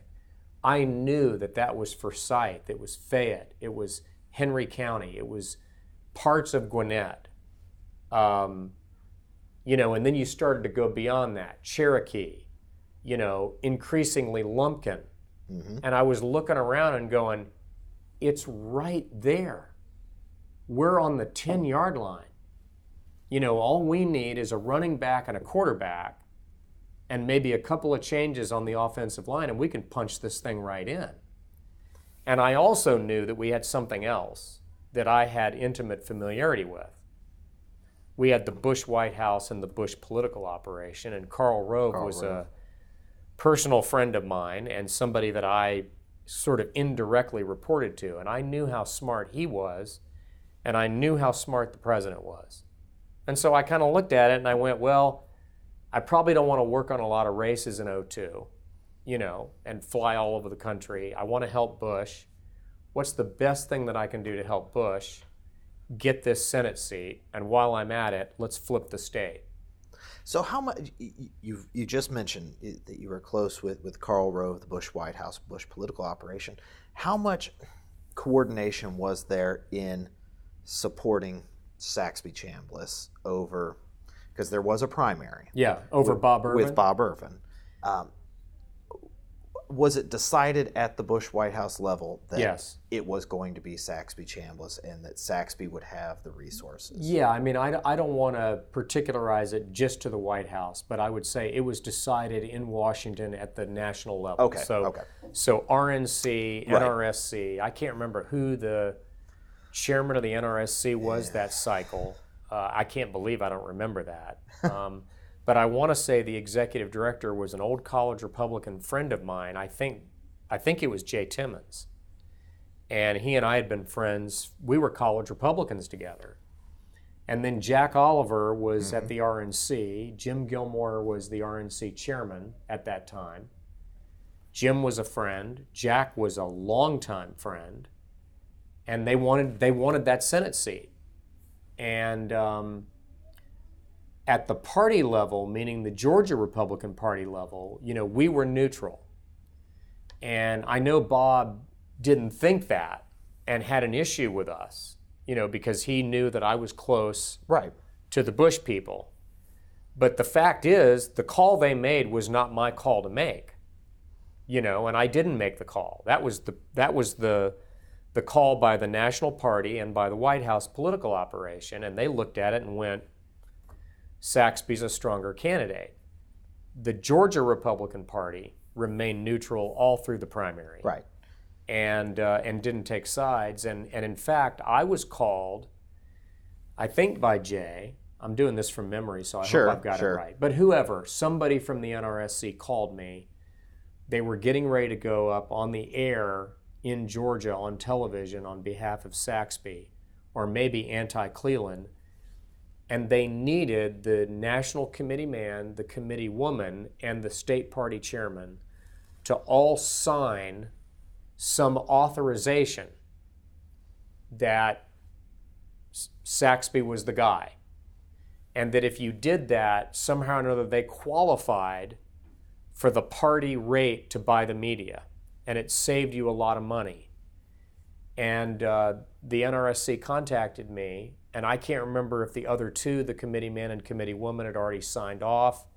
and I was the last one to go, or if they felt like if I did it, the other two would go along. And I told them no.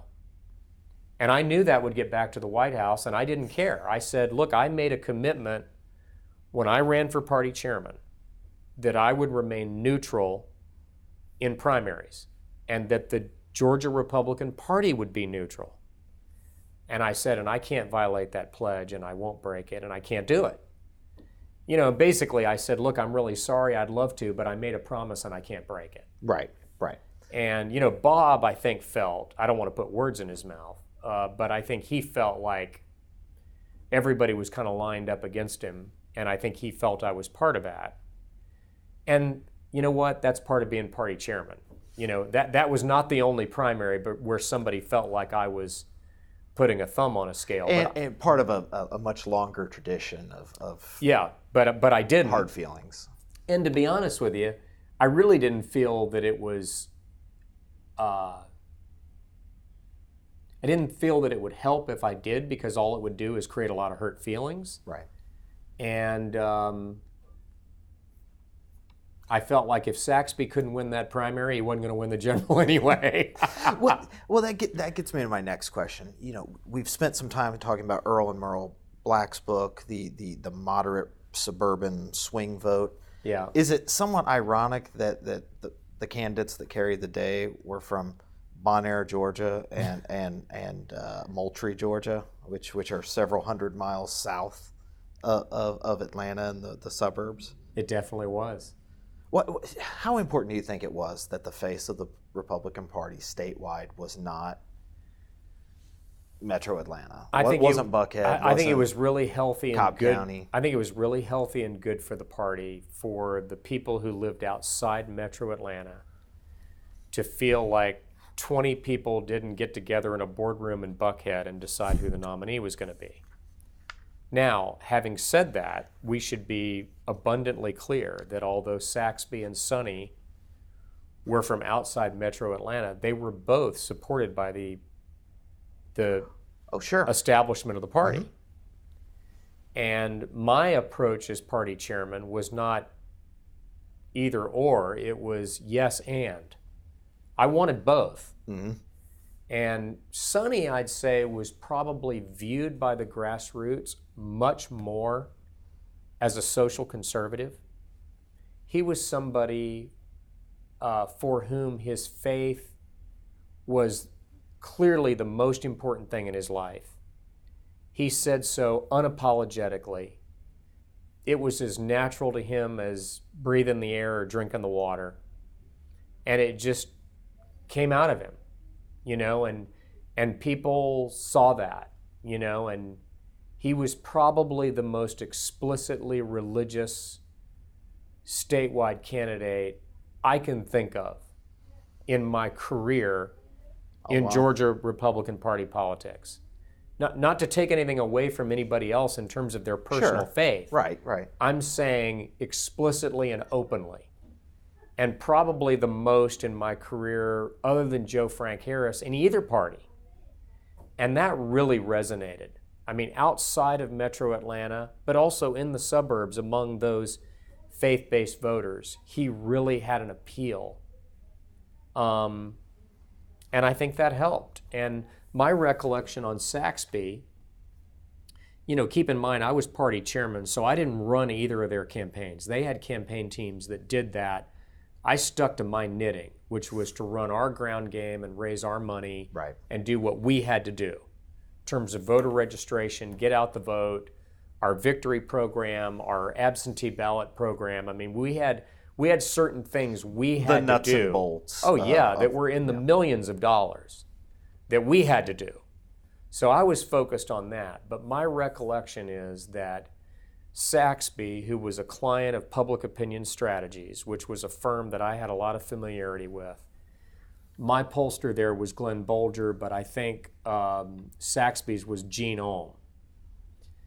He told Saxby, if I have it right, that if you get the base Republican vote everywhere else, in every other congressional district, in every other county in the state, you just get the Republican vote, the vote that you get by having your name on the ballot with an R after it.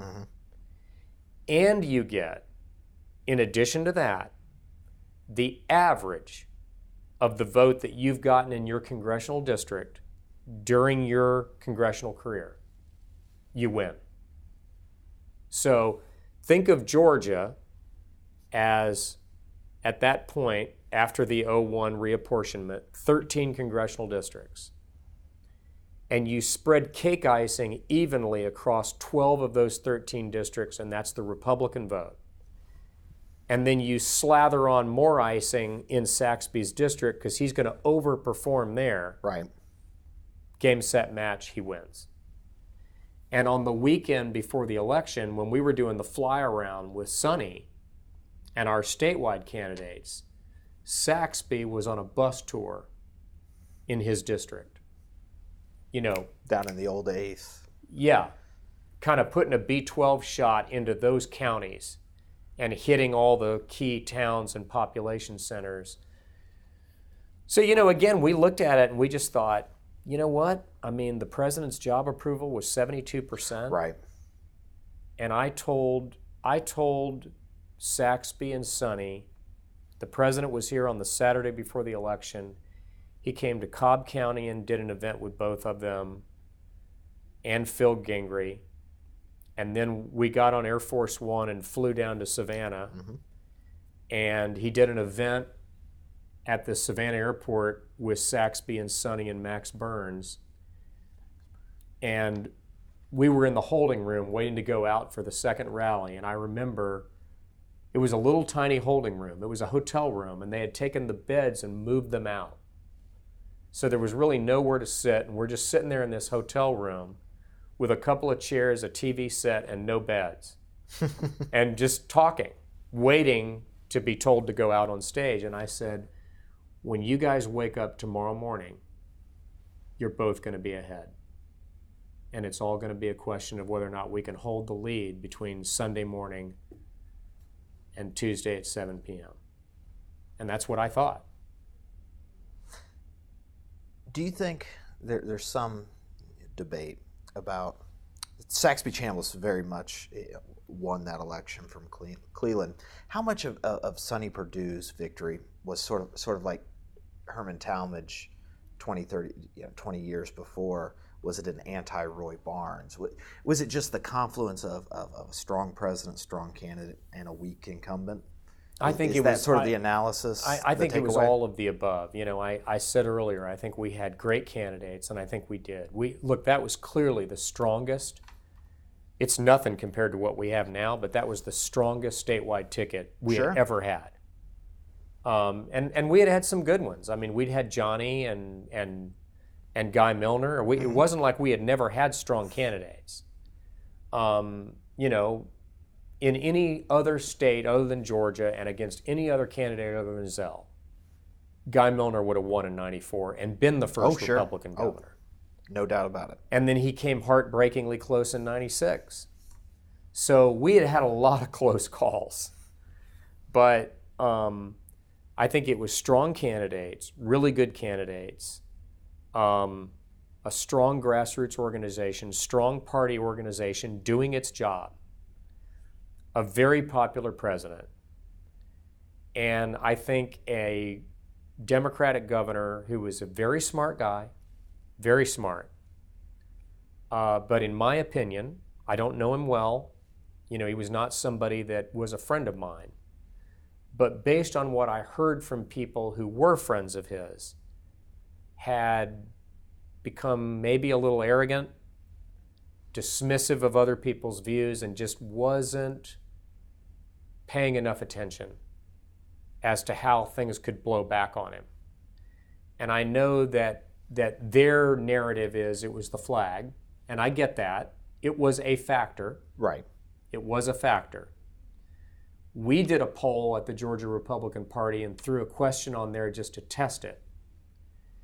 And 7% of the electorate was more likely to vote for us and voted for us because of the change, and 7% were more likely and more excited about voting for Roy because of the change. I felt like it was largely a wash I think it helped him too. There were a lot of suburban voters who wanted the flag changed. Absolutely. But it wasn't just that. It was his education reforms that had alienated teachers. You could make an argument that he was trying to do the right thing, that on a policy level, he was right to insist on higher standards and merit pay and things like that. Politically, But politically, it hurt him. And the teachers were not with him. And that was a first. Yep. The Northern Arc. It killed him on the north side of Atlanta in those suburbs. Mm-hmm. And when you went to some of those neighborhood meetings in Cherokee County and Forsyth County, yeah. I mean, I'm telling you, people were crawling across broken glass. They were so angry because it was going to run right through their neighborhoods. Sure. So we got votes up there because of that. Redistricting. So it was just a series of things. They made a series of mistakes that we became the accidental beneficiaries of. And then I think, honestly, in every case, you get a little lucky. It's kind of, I remember after I was elected, I flew to Washington. I can't remember if it was specifically for that. I doubt it was because I usually did other meetings. But I called up Karl Rove, or his assistant, and I said, look, I'm party chairman now. I want to sit down with Karl and kind of go over things. Right. And so we went to lunch in the White House mess, and he's a good friend of mine, still is today. And I said, Karl, you were president creation when Texas went from being a Democratic state to a Republican state. I said, when you got to Texas, the only statewide Republican was John Tower. And I said, today, out of 28 statewide offices, state and federal, there's not a single Democrat.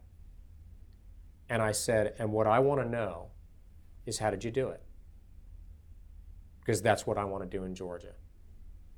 And I had a legal pad, and I sat there and took notes, and he just went tick, tick, tick, tick, tick. And he just went through the whole thing.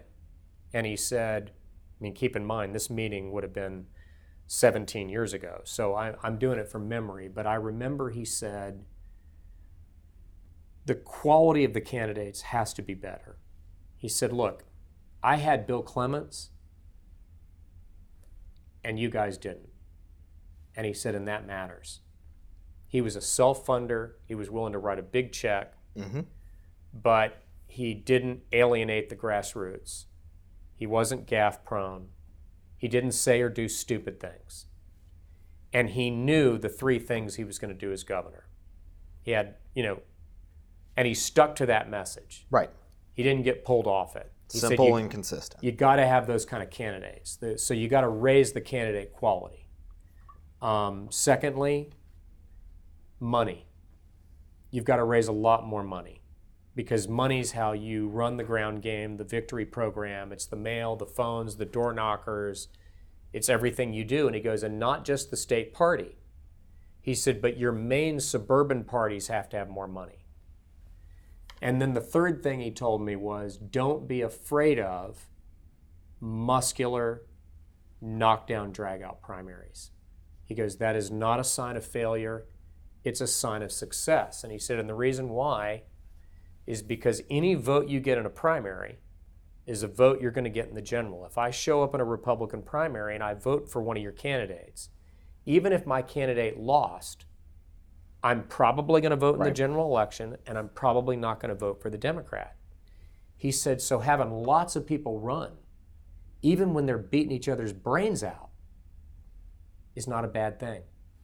Because they're all raising money, which means what? More donors for you. They're all turning out voters, which means what? More voters in the general. And I never forgot that. That's why when it came to these primaries that I was talking about earlier, when Bob Irvin ran against Saxby Chambliss, I wasn't trying to shut him down. I was thinking, good. I wish there was another strong candidate in that primary. Like in the Sonny Perdue's race, he had Linda Shrinko and Bill Byrne, who were arguably, suburban candidates. You had John Linder and Bob Barr running Right. against each other. Right. That was another one that was really not pretty. I mean, it was really hard fought. Sure. There were a lot of bad feelings. But the whole time, because of that conversation with Carl, I'm thinking, this is great. Mm-hmm. Think about it. Everybody who votes for either John or Bob in the Georgia 7 primary is going to vote for Saxby or Sonny, Mm-hmm. or whoever our nominee is, Right, but more than right. likely one of those two. For a Republican in the general. They're going to be in my turnout universe. What is my turnout universe? My turnout universe is Republican primary voters and micro-targeted Republican casual general election voters. So the more primary voters I get, we had a state Senate primary Mm-hmm. that stretched from Gwinnett, I think, out to Walton County. Joyce Stevens. I Joyce believe. Stevens and Maria Strollo and At the time, woman who won. Yeah. Oh my goodness. Oh gosh. Yes. I'll think of her name in a minute. We can look it up. Renee Unterman. There it is. Between those three candidates, a suburban state Senate primary, over $1 million. I think well north of $1 million. It was it may still be the most expensive state Senate race. So I'm watching all this, and I'm thinking to myself, holy smoke, what did Carl tell me? Better quality candidates, check. More money, check. Strong organization, especially in suburban and ex-suburban counties. We're on it. It's starting to happen. We're doing it. And then finally, these muscular, expensive primaries, which shows that very intelligent people with the ability to either give a lot of money or raise a lot of money, who are highly ambitious, are beginning to think the way to get where I want to go is through the Republican Party, not the Democratic Party. Right. Meanwhile, if you looked over at the Democratic Party, that cycle outside of the Denise Majette, Cynthia McKinney primary in that DeKalb-centered congressional district, which was mostly because of Cynthia McKinney's gaffes and things she had said that ticked a lot of people off. No primaries. And Nothing going on. Roy didn't have a primary. Mark Taylor didn't have a primary. Kathy Cox didn't have a primary. I don't think Thurbert Baker had a primary. Who's turning their vote out? The answer is no one. And so I looked at all this and I went, you know what? I like our chances. I'm not predicting anything. But in looking at this, based on what happened in Texas, what happened in Florida, what happened in South Carolina, what happened in the other states that had broken before us, all the things, the dominoes that fell, they were now falling for us. And we sent out a news release, I'll never forget this, the morning after the Republican primaries, not the runoffs, but the primary, and pointed out that it was the first time in the history of Georgia that more people voted in the Republican statewide primary than the Democratic statewide primary. Sent it out to our press list. I picked up the phone and called a couple of reporters here in Georgia. I said, are you aware of the fact that before the election of the first Republican governor in the history of every state in the South, that in that year, that was the first time more primary voters voted in the Republican primary than in the... Did you know that? Did you know that it just happened here yesterday? No interest. And that was when I realized, we're not, unless and until we win, nobody's going to pay attention to this, because the conventional wisdom was Roy's up by 15 or 20 points. Right. Sonny has no chance to win. And he's getting outspent 8-1, 9-1, 10-1.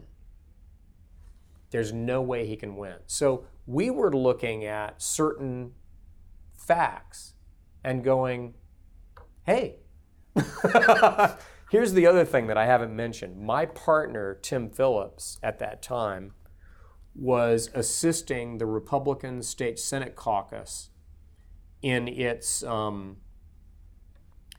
caucus program. Right. So they had 10 targeted state Senate races. Glenn Bolger, who I mentioned earlier with Public Opinion Strategies, was hired by the caucus to poll in the battleground state Senate races. Beginning around July or August of that year, they did their first round of polling in those districts. And I got access to the data because Tim was my partner and Eric Johnson was my friend, and so they were sharing it with us. Sonny was leading in 8 out of the 10 districts. Now keep in mind, and by the way, he was ahead by more in every district than Saxby was. I think he was ahead in 8 out of the 10. I think Saxby was ahead in 6 out of the 10. But in all 10, Sonny was ahead of Saxby. Which would have went Which was against totally conventional counterintuitive. wisdom. Right. It was completely against the conventional wisdom. So I'm getting these polls, district by district. Tim was just forwarding them to me. And we're looking at this and going, do you believe this? In some of these districts, Sonny was not only ahead of Roy, he was ahead by a lot. Like it was going to be a blowout. And these were not Republican state Senate districts. These were swing districts. Right. These were the districts that were going to decide control. So we weren't even polling in the hardcore Republican districts. Which from there you can extrapolate out that it's far above baseline Republican. Look, again, we weren't strength. predicting anything, but we just about fell out of our chairs. Sure. Because it was not the results that we expected. So I took those polls, not all of them, because it would have filled everybody's inboxes, but I took maybe 2 or 3 of them, and I forwarded them to Jack Oliver at the RNC, and I forwarded them to Carl at the White House, and I forwarded them to Ken Millman at the White House. And then my message was, in effect, check this out. Sonny can win. And I'm not kidding. And even if he can't, even if I'm wrong, the better he does, the more money the Democrats and Roy Barnes have to spend against him, and that's dollars they can't drop on Saxby. Right.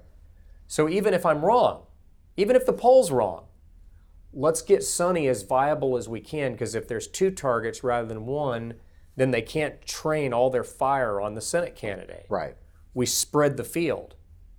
And it's like in a football game, if you only have 1 good wide receiver on your team, You can double team. I just double cover him. But what if I have 3 really good wide receivers? Then I have to go to zone coverage. And then somebody's going to be open. Right. So we flew to Washington, had a meeting that was at the RNC with the White House, the NRSC, the RNC, us, and Sonny was there. I really can't remember if Saxby made it or not. I don't think Saxby was there. And we presented the polling data and we made the case. And the whole time Jack Oliver was texting me under the table, because we were really good friends, basically saying, this is nonsense. Nobody believes this. and I said, Jack, it's true. And so we ended the meeting and we said, here's what we want. We want $1 million, and we want the president to come to Georgia the last week. And if you give us that, we might be able to get it done. And they gave it to us. I mean, I give them a lot of credit. I mean, they were very clear to us that they didn't think Sonny could win, and they weren't sure Saxby could win. But, there were 4 states. They needed to pick up a net of 2 Senate seats, Right. and there were 4 states that they considered the best possibilities: Missouri, South Dakota, Minnesota, and Georgia. So what were they going to do? They kind of had to help us. And they did. And I personally think George W. Bush's popularity, Oh, sure. and that visit made a huge difference for us. Well, and as you said, Sonny Perdue, I'm not familiar with Saxby Chambus's financing and fundraising numbers and spending numbers, but Sonny Perdue was outspent.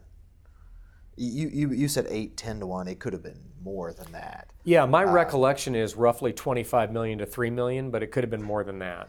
Well, that sort of leads me to my next question, which is the Republican Party has been in control of the state of Georgia since after the election. There were three switchovers in the state Senate, led by Jack Hill. And you got to give Sonny the credit for that. Sure, absolutely. I happened to be in his hotel suite and watch him on the phone at midnight or 1 a.m. calling those guys. Right. And so the governor's mansion since 2003, state Senate since 2003. State House since 2005. Every statewide elected constitutional officer since 2010-11. What did that mean for the Republican Party here in the state? And I know you didn't stay as state party chairman, but what did it mean in terms of fundraising, recruitment, targeting, all the party building nuts and bolts politics that we've talked about, being the governing party as opposed to the perennial opposition party? Well, governing is a lot harder. Sure. So a lot of the things that we talked about as a party that we wanted to do, like reducing income taxes, then all of a sudden, you come in and you've got the recession of 8, 9, 10, and the finances go south on you, and it's a lot harder to cut taxes. I think Governor Deal and Sonny both have done some things around the edges of education reform and some good things, but we haven't done the full, dramatic, revolutionary education reform that we would have liked to have done. So, as with anybody who goes from being a minority to a governing majority, you realize how much harder it is to govern. You've got to put forward an agenda, you got to pass it in the House and the Senate, and the governor's got to sign it. And there's a lot of competing interests. The business community, the social conservatives, the NRA on gun issues, right? I think the Republicans have done a good job of governing the state, but I would have to say, if you had asked me on Election Day 2002, if I thought 16 years later we wouldn't have more dramatic education reform, a deeper cut in taxes, a gradual rolling back of the state income tax, I thought that would happen. I would have liked to have seen it happen, and I still would. But I also recognize, having been in the majority a lot more in Washington, over the last 30 years, right, that it's hard. It's a lot harder than it is to just campaign. What do you think the biggest threat, the greatest threat to the Republicans' governing majority in the state of Georgia is? In a word, complacency. I think it's overconfidence, believing that because we've been in a majority this long that the Democrats don't really have a farm team. They've tried to do a shortcut to a farm team by trying to recruit the children, the nephews, the grandchildren, or whatever it may be of, formerly very popular and successful statewide Democrats like Sam Nunn and Jimmy Carter. I don't know if any of those are available in Zell Miller's family, but I just don't think that's a winning formula. Right. It certainly hasn't worked so far. I think it's too backward looking, and I would, far be it from me to offer advice to the Democrats. Free advice. But if I were in their case, I would just, I think you gotta update the playbook. You can't just keep running people with, the last names of people who were elected in the 70s. Right. You need the opposite. You need fresh faces and new voices. So there's a danger that the Republicans could become complacent in that.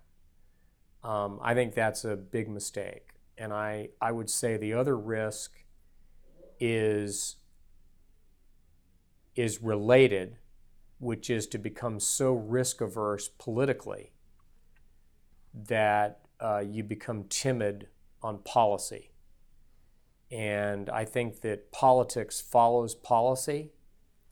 And if you get the policy right, the politics will take care of itself.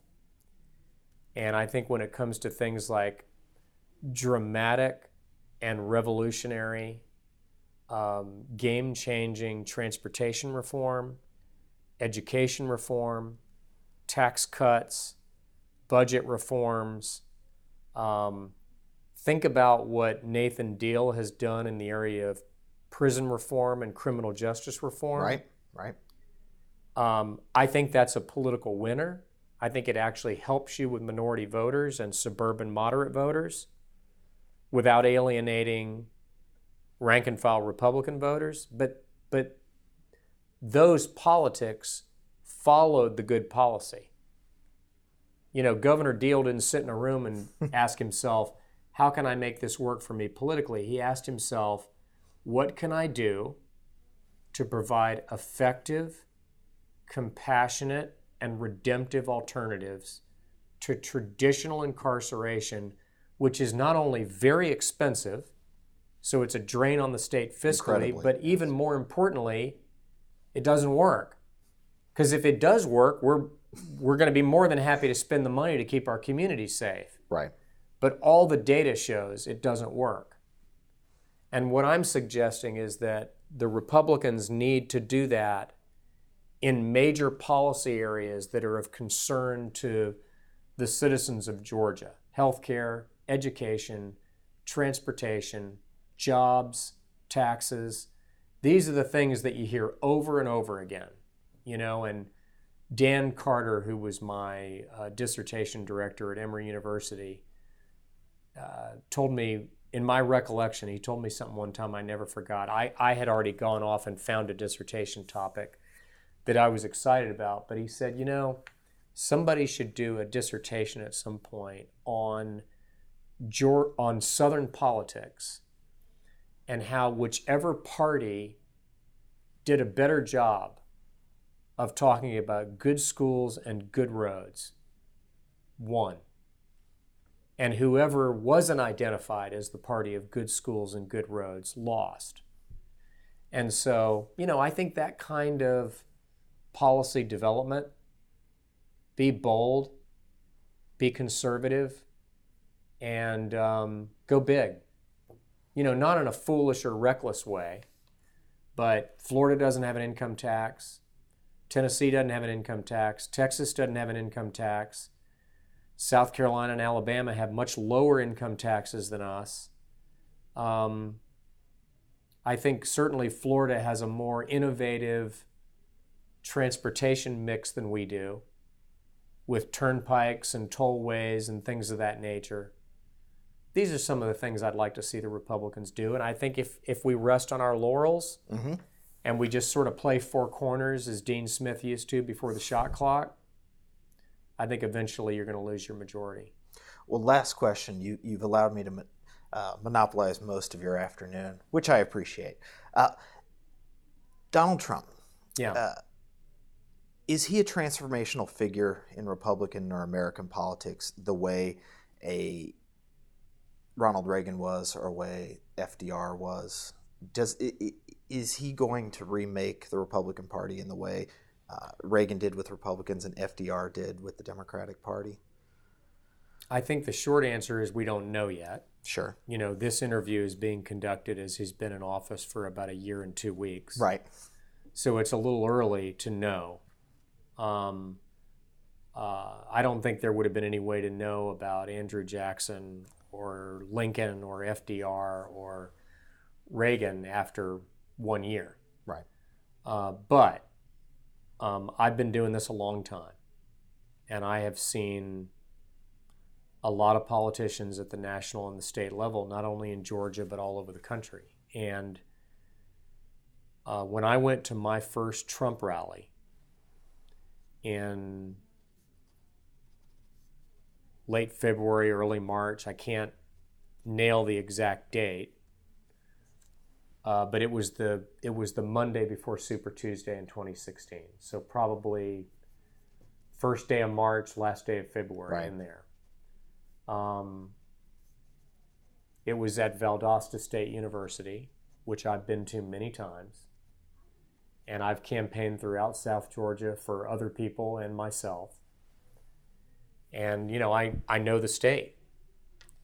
And the reason why, by the way, they decided to go to Valdosta is because the last time, they told me, I don't know if this is accurate or not, but the Trump campaign said it was, the last time that a Republican presidential candidate had gone somewhere south of Macon was Ronald Reagan.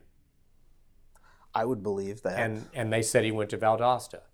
So again, I don't know if that was true or not, but so I decided I wanted to go. I called a friend of mine who had an airplane, or had a friend who had an airplane, and he flew up here and picked me up, and we flew down there. And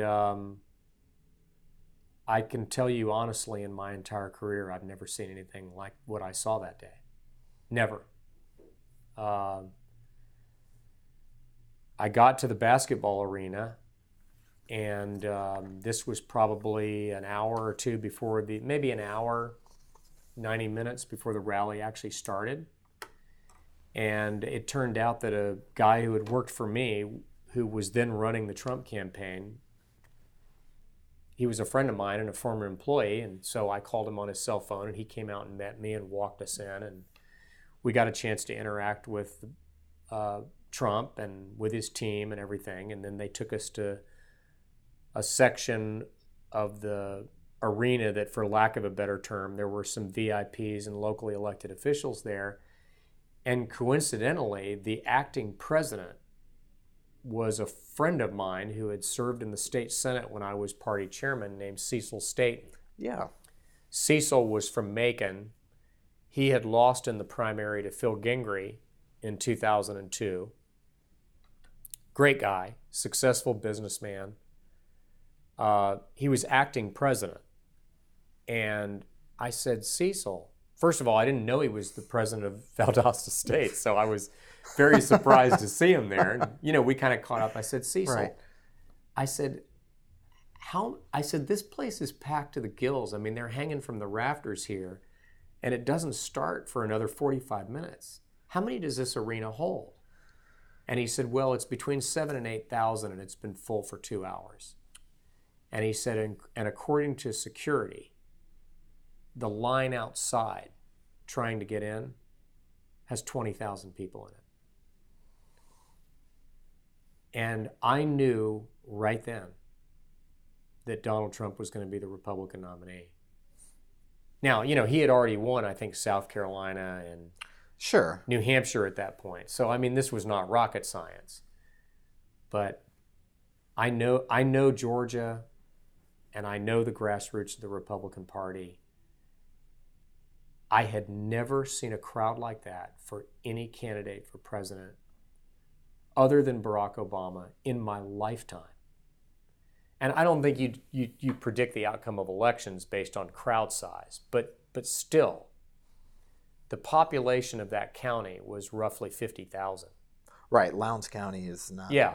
Now, the people who were there were not just from Lowndes County. I wasn't from Lowndes County. But that almost drives the point home even further. There's a lot of initiative to drive or fly there were people into who Lowndes drove for County. hours. I flew to be there. Why? Because there was something about Donald Trump that was different than everybody else. Right. And I remember when he delivered the line that he had certain lines that were part of his stump speech by then, like build the wall, who's going to pay for it, Mexico. But I think that day was the first time I heard him in front of a crowd that size say, and let me tell you something, when I'm president, we're going to say Merry Christmas in America again. And I think, in my estimation, that was the loudest and longest standing ovation he got.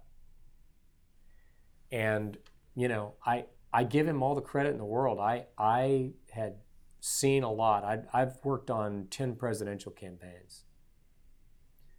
And this guy is a phenomenon. And I think he has it in him. I'm not predicting it will happen because there are things I can't know. Right.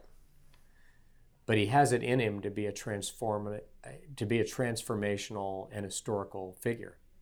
Well, on that note, we will call it a day. Okay. Thank you very much, Dr. Ralph Reed, Thank you for participating in the Two-Party Georgia Oral History Project. Thank you very much, sir.